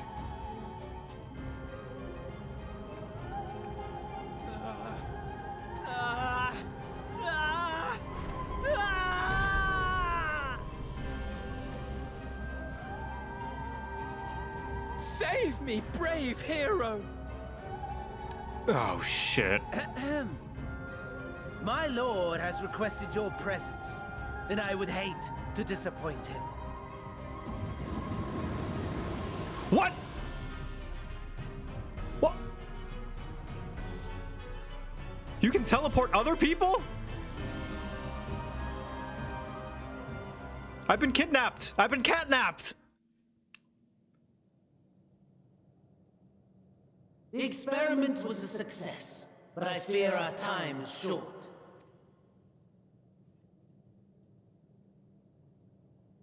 I shall begin the preparations.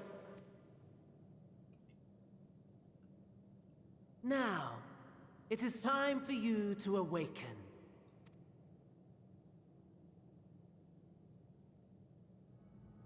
Excuse me?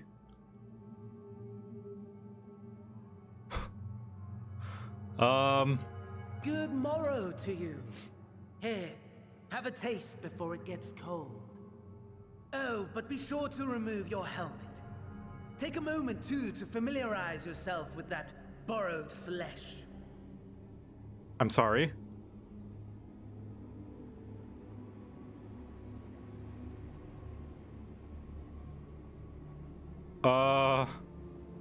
So, how does it feel? I, for one, find those first moments within a new body to be most refreshing. You know what? We had a Magitech engineer by the name of Aulus to thank for this method of soul extraction and implantation. I believe the two of you met briefly in Alamigo. Yes, I remember him. Crazy guy. His was a rather sticky end, wasn't it? Thankfully, he was thoughtful enough to leave behind his mind-jack technology.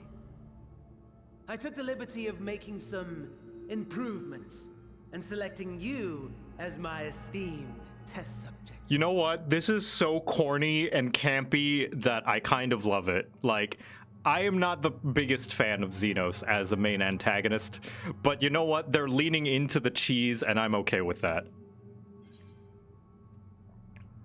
This is such a pain in the arse. Come now. To us Asians, it is no different from trying on new clothes. Why not make the most of it by partaking in this fine cuisine? I must say, I have gone to great lengths to reunite you with my lord. When I discovered that his friend was in this neck of the woods, I suggested inviting you over for dinner. He never deigned to respond, but I took his silence as a resounding yes. Just really leaning into the fact that they are crazy madmen.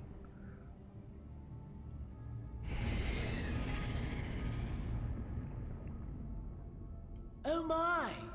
Daddy is pleased his grumpy little boy has finally found his playmate. Fandaniel, please never say those string of words ever again.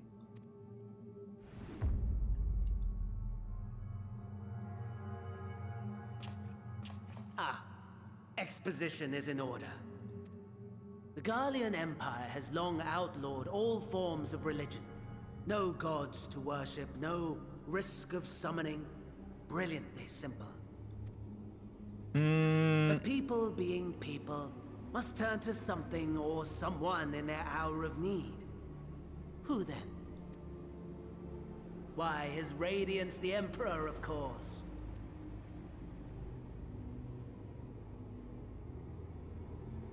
As you have observed firsthand, Garlemald has seen better days. The legendary Solus Galvus, dead. Provinces near and far in open rebellion. Our bold new emperor assassinated. And that last one even sparked a civil war. What rotten luck. The people cried out for salvation. Their earnest pleas, one might even call them prayers, a supplication united for the Empire to reclaim her former glory. Oh my god, Varus is a primal now! And so their will did manifest, channeled through the corpse of none other than Emperor Varus himself. And lo, the Savior was born, the embodiment of the Garlean spirit, their anima. Jesus! It calls to its subjects, compelling them to take up arms and fight. And just as the wealth and power gravitate towards the Empire's capital, so too does ether from every corner of the globe. The towers with which you and your allies have been so preoccupied were created as an extension of anima itself. An ingenious design. Would you not agree, my lord?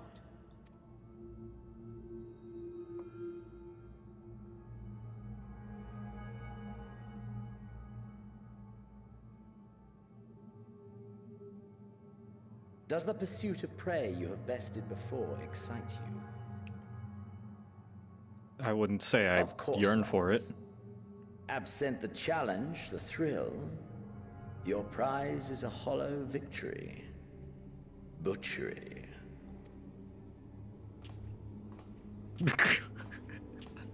I kind of love Fandaniel now. Perhaps you think that how campy he is. Of my promise. I have no doubt fallen in your estimation since Alamigo. Fair enough. But do not let your disdain deprive us, of an opportunity to craft an even more majestic moment of euphoria. I have been honing my craft as I set the stage for our reunion.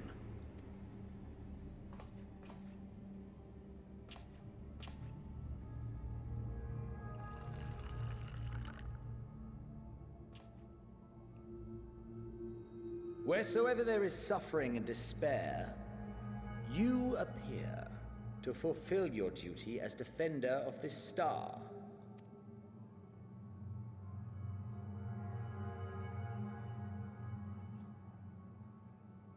The chaos and destruction that my hordes have wrought are my gifts to you alone.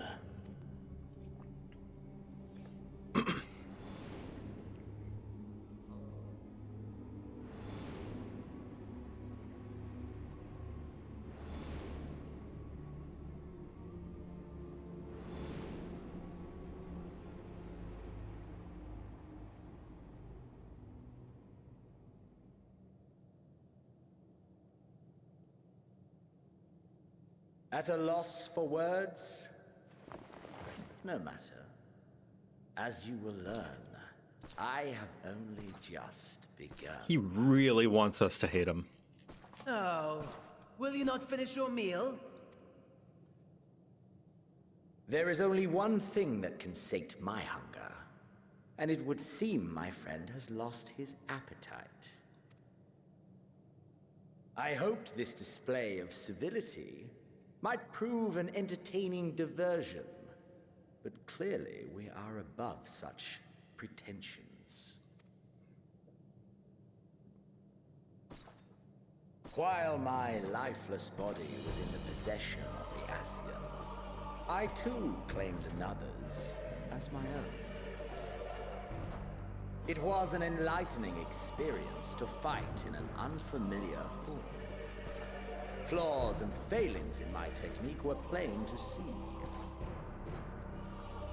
Whence rises one's true strength? The flesh?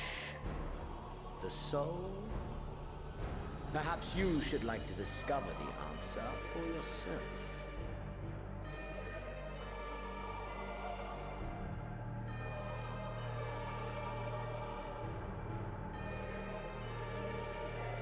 Oh God.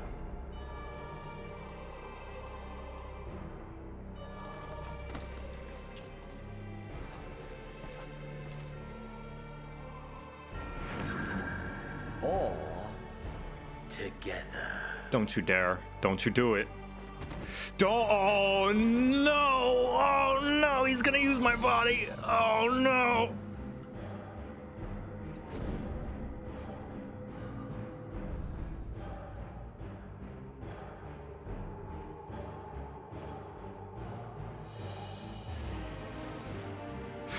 Oh no. Oh dear. Whatever would happen if my lord were to greet your friends as you? I shudder to imagine what carnage he would wreak.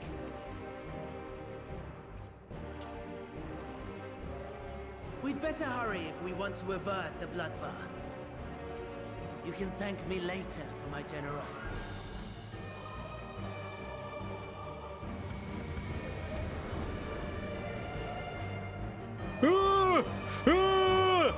I don't like this! I don't like this at all!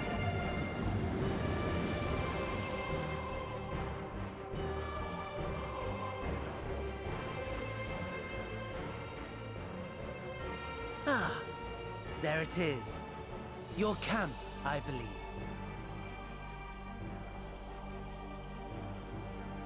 If I were to hazard a guess, I would say that you, the other you, is making his way there as we speak.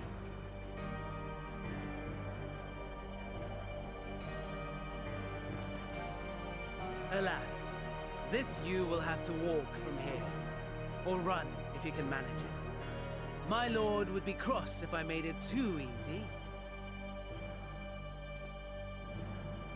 Such ingratitude. I'd not squander this fighting chance.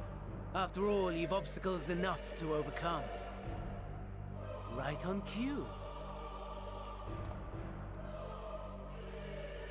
Oh, fuck, shit, fuck, ass. Damn it. Oh,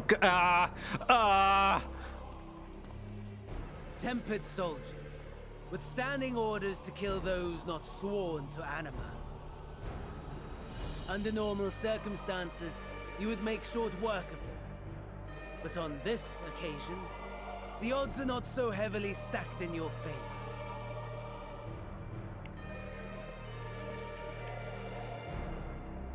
Oh God, oh God. Really? Oh my God. Oh my god, they hid the level sync until the end of the cutscene, those bastards! Those clever bastards! I was not prepared for this! Ah! Okay, I still have paladin skills, it's fine. Ah, shit! Oh, I have 25 minutes! Oh god. Come on. I still have a sword and shield, bitch! Time to familiarize yourself with the new body. Might I suggest fighting to the death? Oh, geez, this hurts. Oh my god, I'm so weak. I still have Rage of Halone. That's good. Ah, I got stunned. Shit.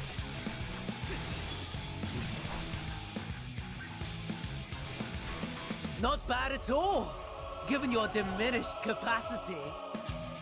Nevertheless, 'twould perhaps be prudent to keep to the shadows. Say why he. Thank you for the gifted subs. This is a really tough moment for me. Tempered Imperial has breathed his last. Inspect. The unfortunate is carrying a medical kit. Okay, awesome, awesome. Oh, I don't have regen. I don't have natural regen. Pay your respects. Were you in possession of your own body, you may have had the capacity to subdue rather than slay this tempered soldier. In this battle, you are unable to use the full extent of your powers. All right.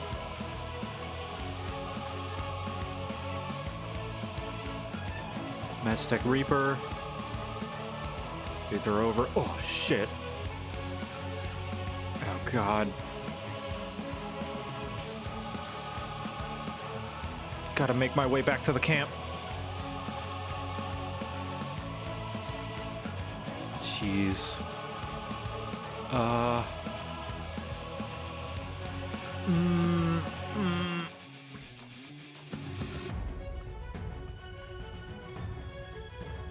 Whew. Deceased Imperial. Oh, this is a straight up survival game now.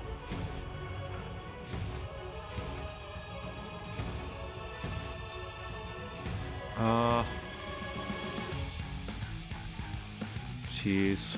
He's looking that way. I know how to do this from heaven on high. It's fine. Ah, shit. Do not perceive.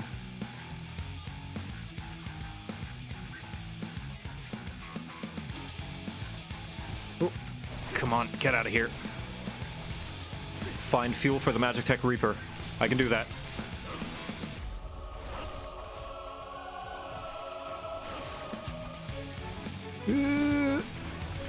Alright. Cool, cool. Can I scavenge you? No.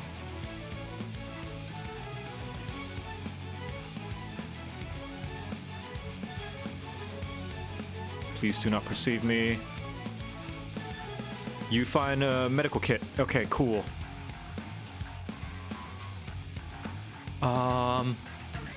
Shit, fuck. Seized Imperial. Small sack.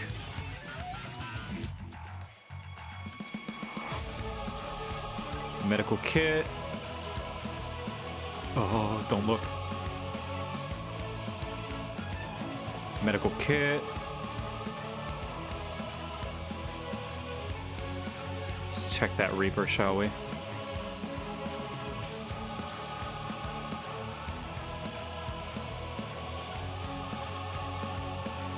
Reaper. Medical kit.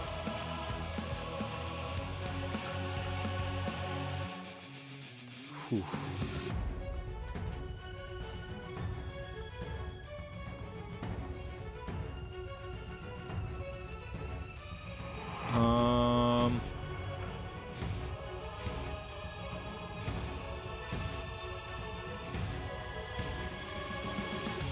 Yeah, I'm not going through that. Fuck that.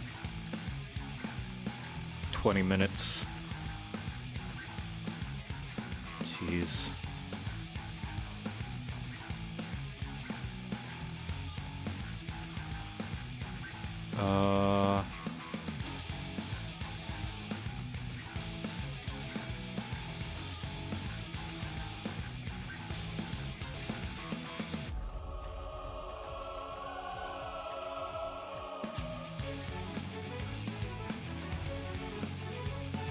God, I'm gonna have to go...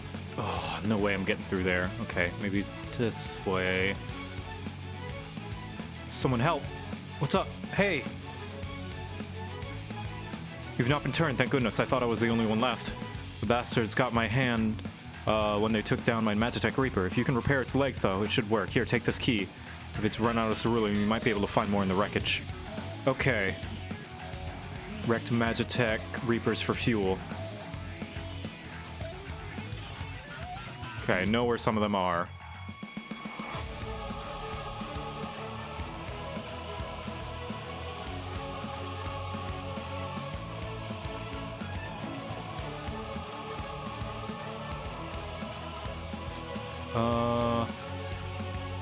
Shit.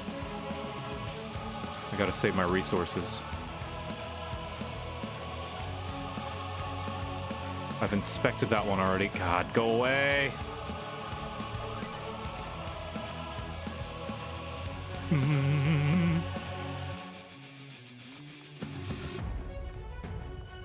Maybe if I look over here.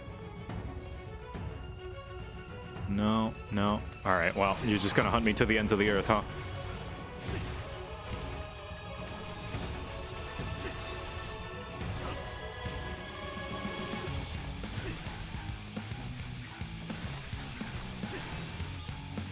It's fine.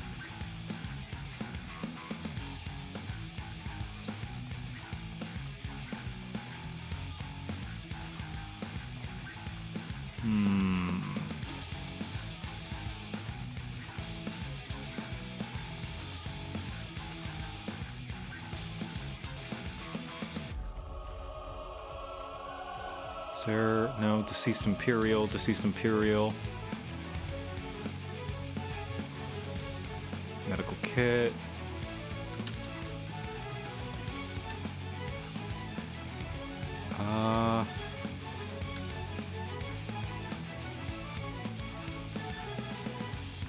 Magitech Reaper. Got some regen going, that's good. Okay. I'm gonna aggro one of them. Nope, okay, awesome.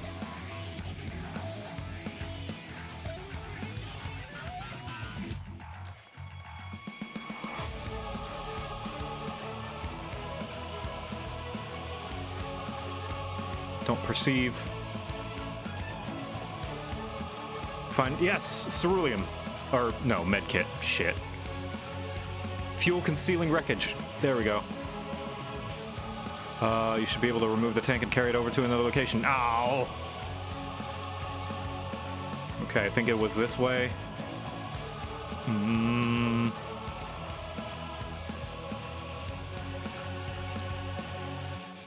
It's fine, it's fine.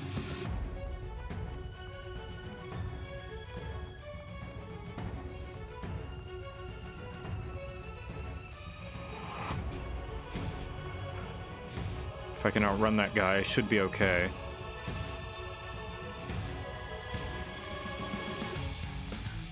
Ooh.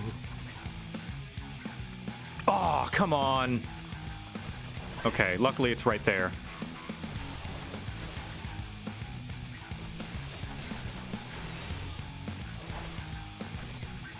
Bum bum ba-dum. Bum bum bum bum bum bum bum bum. Okay, do not perceive. Don't turn around, don't turn around, don't turn around, don't turn around. Oh boy.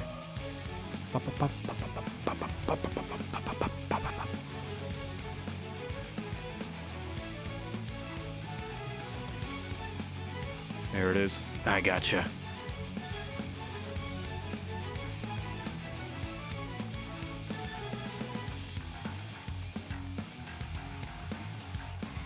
I got you, buddy. All right, Maggie. Let's do it. Clear a path. Let's go. Magitech cannons. Doosh! Yeah!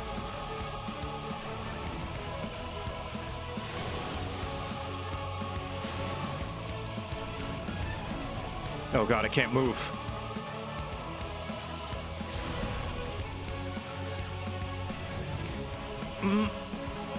Goosh!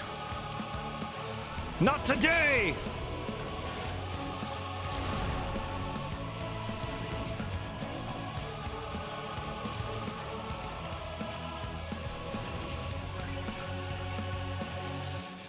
Grah! Disembark the Magitech Reaper and proceed. I dismount. Rough treatment. The Magitech Reaper has gone merely immobile to completely inoperable.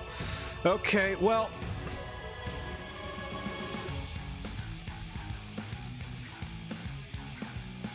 Ah, shit. Fight your way past the Imperials. Okay.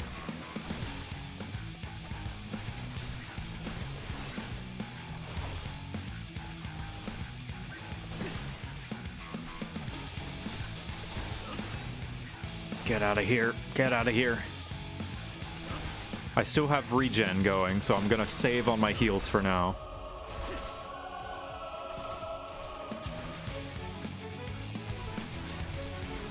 There we go. Good, good.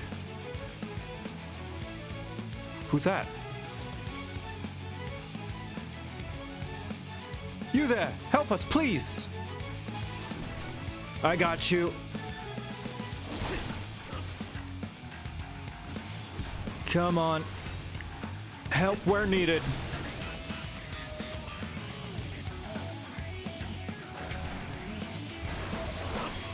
Have no fear. The Imperial of Light is here.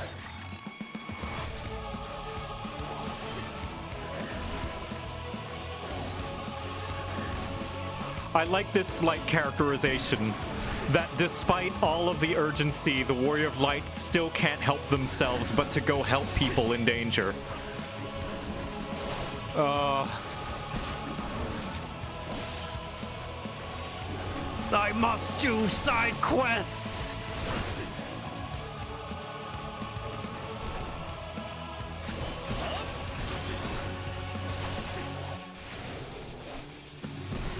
Alright, regen is gone. There we go. Come on, Garlands! We have to get back to the shelter, yes! What was that voice? They found us, get ready! Oh shit, that's a tempered boy.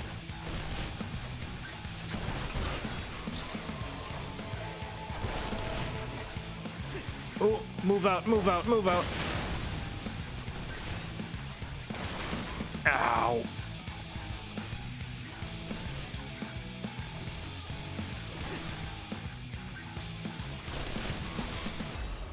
Ah, jeez. Stack, stack, stack, stack. Oh no, you're dead. You're so dead.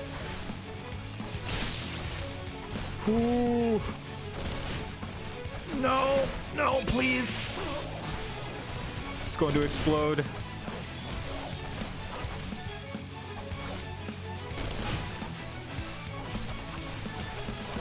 Oh, God.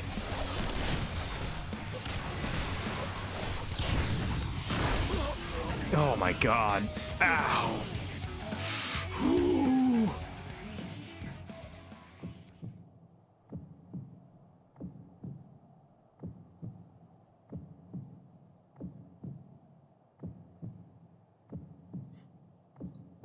Unable to escape the blast, you begin to lose consciousness.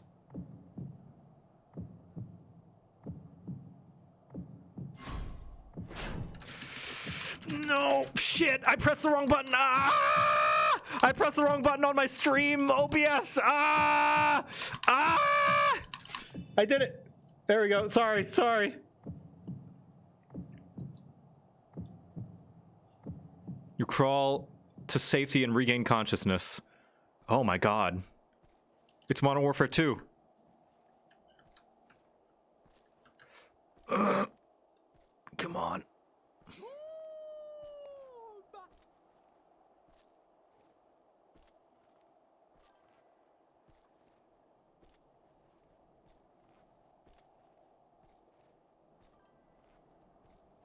God.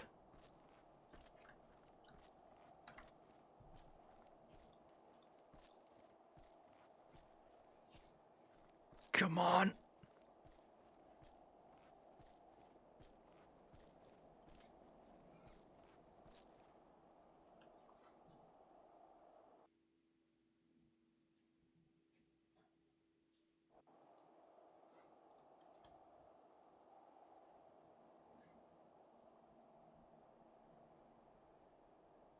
It is a miracle we were able to restrain the Tempered without suffering casualties. A welcome one. Arun, Senna, and the others have their hands full as it is. Thankfully, there are enough scales for everyone. And what of Solus? His symptoms were particularly severe. They were, but others fared still worse, including some brought back from the Magna Glacius. As those in most desperate need take priority, it may be a while before he receives treatment. But rest assured that he will. In the meantime, we must find our missing friend. May the Fury guide you.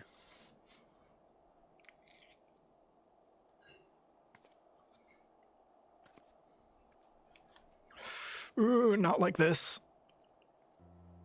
Of all the bloody times for a disappearing act. Right when the first wave struck, we'd be fools to think it a coincidence. But where even to begin the search? No one saw him leave in the chaos, and we've no trail to follow. While I know full well he can handle himself, I worry all the same.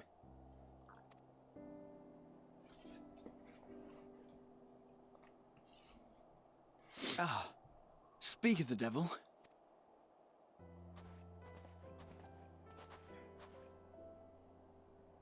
Well, time to call off the search.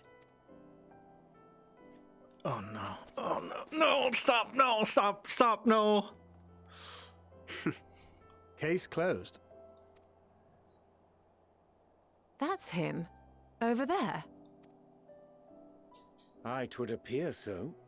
Thou art struggling to perceive his presence? I am. Perhaps, in the aftermath of the wave, there is some residual effect interfering with my faculties. But...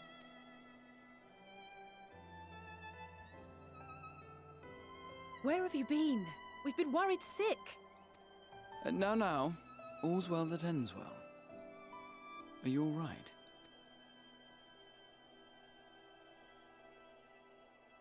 Are you all right?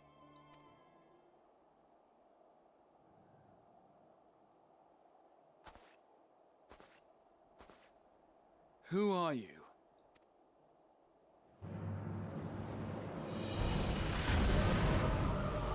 What the fuck? No! Yes!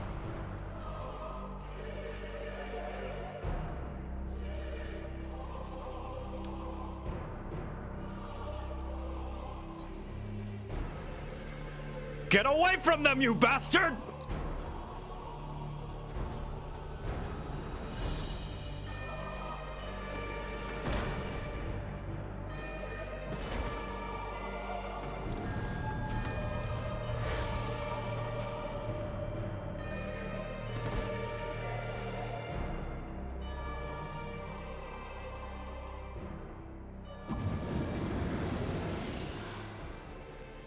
Sadly, that is all we have time for today.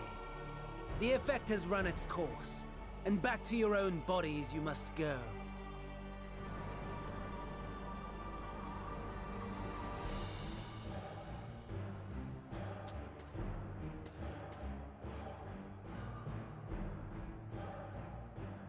But where are my manners? We have all traveled so very far, and I have yet to pay my respects. Though in my defense, I was ill-prepared to receive so many uninvited guests. As such, preliminary entertainments were in order. A handful of tempered soldiers to hamper your progress. Refugees to command your attention while I siphon the ceruleum from the shadows. Particularly effective, that. Charitable souls that you are, you bent over backwards to aid them. Heedless of the delay. Predictable to a fault. And so my plan approaches completion unhindered. Anima will soon have absorbed the requisite amount of ether. And then shall come the spectacle to end all spectacles. The eldest and most powerful of primals will awaken. Oh no. And all shall bear witness to the final days. Zodiark.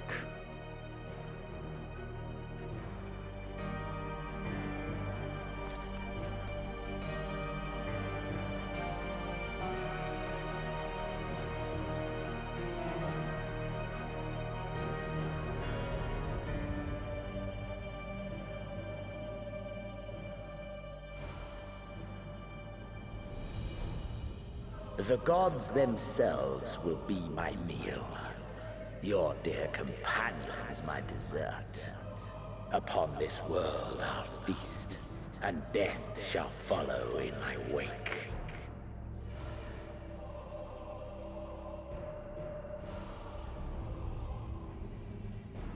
All your hate, all your rage, you will render unto me.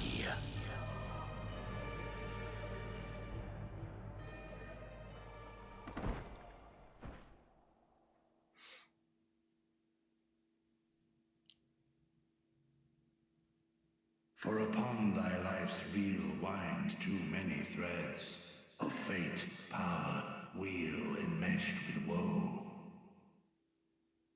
More terrible still is the attrition wrought upon thy companions, as they are swept up in the storm of thine existence. Take heart and protect them well. They will be your strength and your salvation.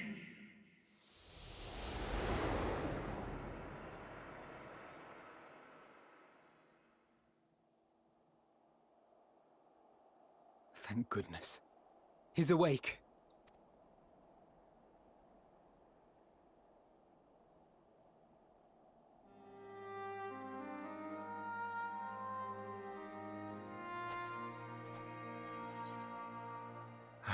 So I'm not dead yet.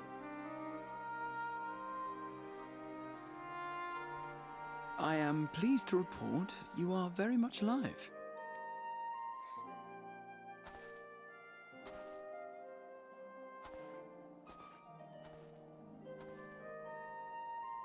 Everything in working order? Arkoff, thank you for the raid. That's a relief.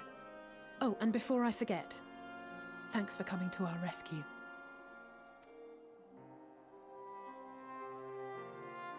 Given recent events, I would be surprised if you weren't feeling a bit poorly.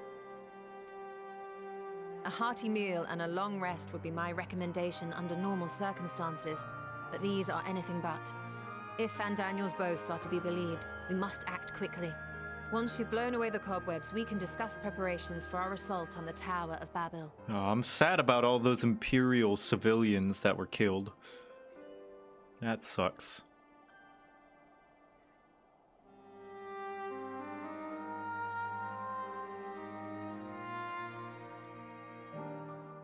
Whew. All right, jeez. I was not expecting that. That was insane. By the way, I'm in an instance 3, for those interested. Thank you, Arkal, for the raid. Welcome, everybody. I think you are ahead of me, but thank you so much. I'll require a detailed report on what occurred whilst you were not yourself, for the contingent, of course. It can wait until later, however. For now, it's enough that you've returned. Man, we can't say shit about Thancred now. Oh, man. The body that you were forced to inhabit turned cold and stiff the moment you were returned to your own. Perhaps the soul it belonged to is long gone. Let us pray it is so, for I doubt it would be better off in the care of Zenos or Fandaniel. Ephrin! Hey! Thank heavens you're you again. Gave me quite a fright. Aw, boyfriend. Are you certain you've recovered? You mustn't push yourself, especially after an experience like that. Oh, oops. Hold on. No, not yet. Whatever that was, let's not do it again, eh?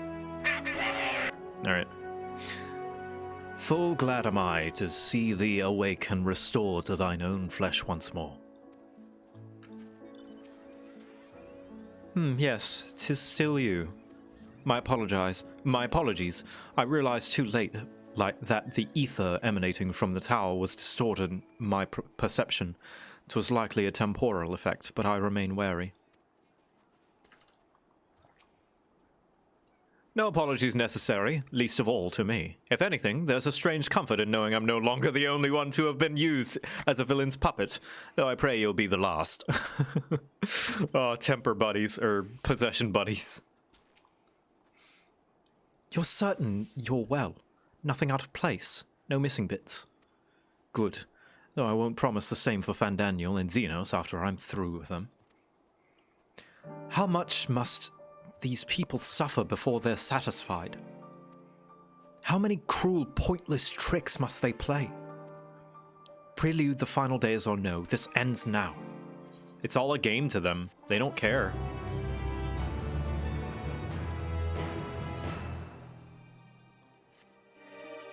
Are you well enough to make your report?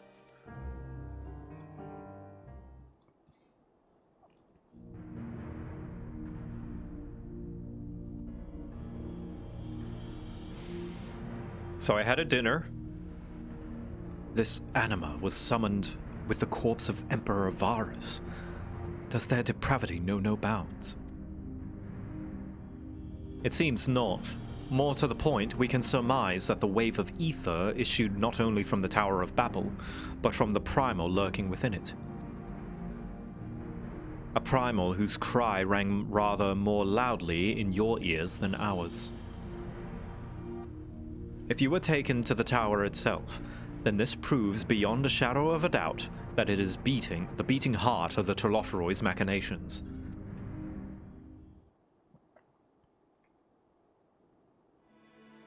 In which case, we have some highly relevant information. As many of you know, ever since we dispatched troops to free the Leviers, we've been developing a plan to infiltrate the tower.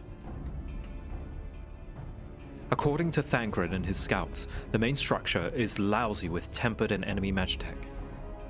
Furthermore, the road leading to it has collapsed, making it difficult to approach in numbers. Thus do we propose dividing our forces into two parties, one to distract and one to infiltrate. The diversionary forces will comprise of the Ishgardian, Gridanian, and Leminsan delegations. They will begin the construction of bridges to make the Telophoroi believe we are marching upon the tower. Meanwhile, the best suited for of our Alamegan, Ul'dan, and Eastern comrades will use a different method of ingress.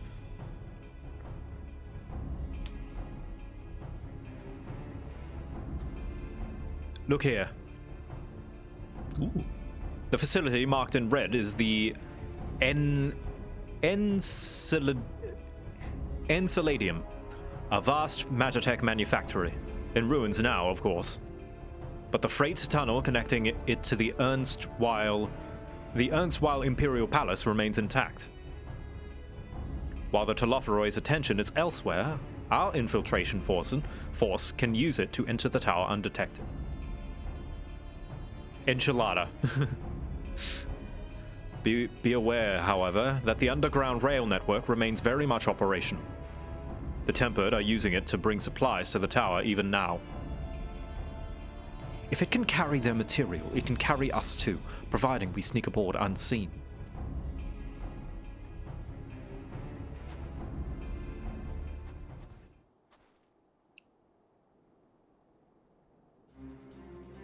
The Scions will lead the infiltration party. Once inside, you must locate and dispatch Fandaniel and Zenos.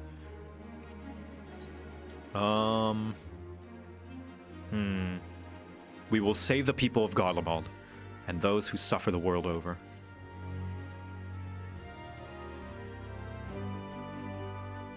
I, Eulus, and so many others have lost much to the Telophoroi. We shall ensure they lose no more. How quickly can we enact this plan? Fandaniel made it quite clear that haste is a priority.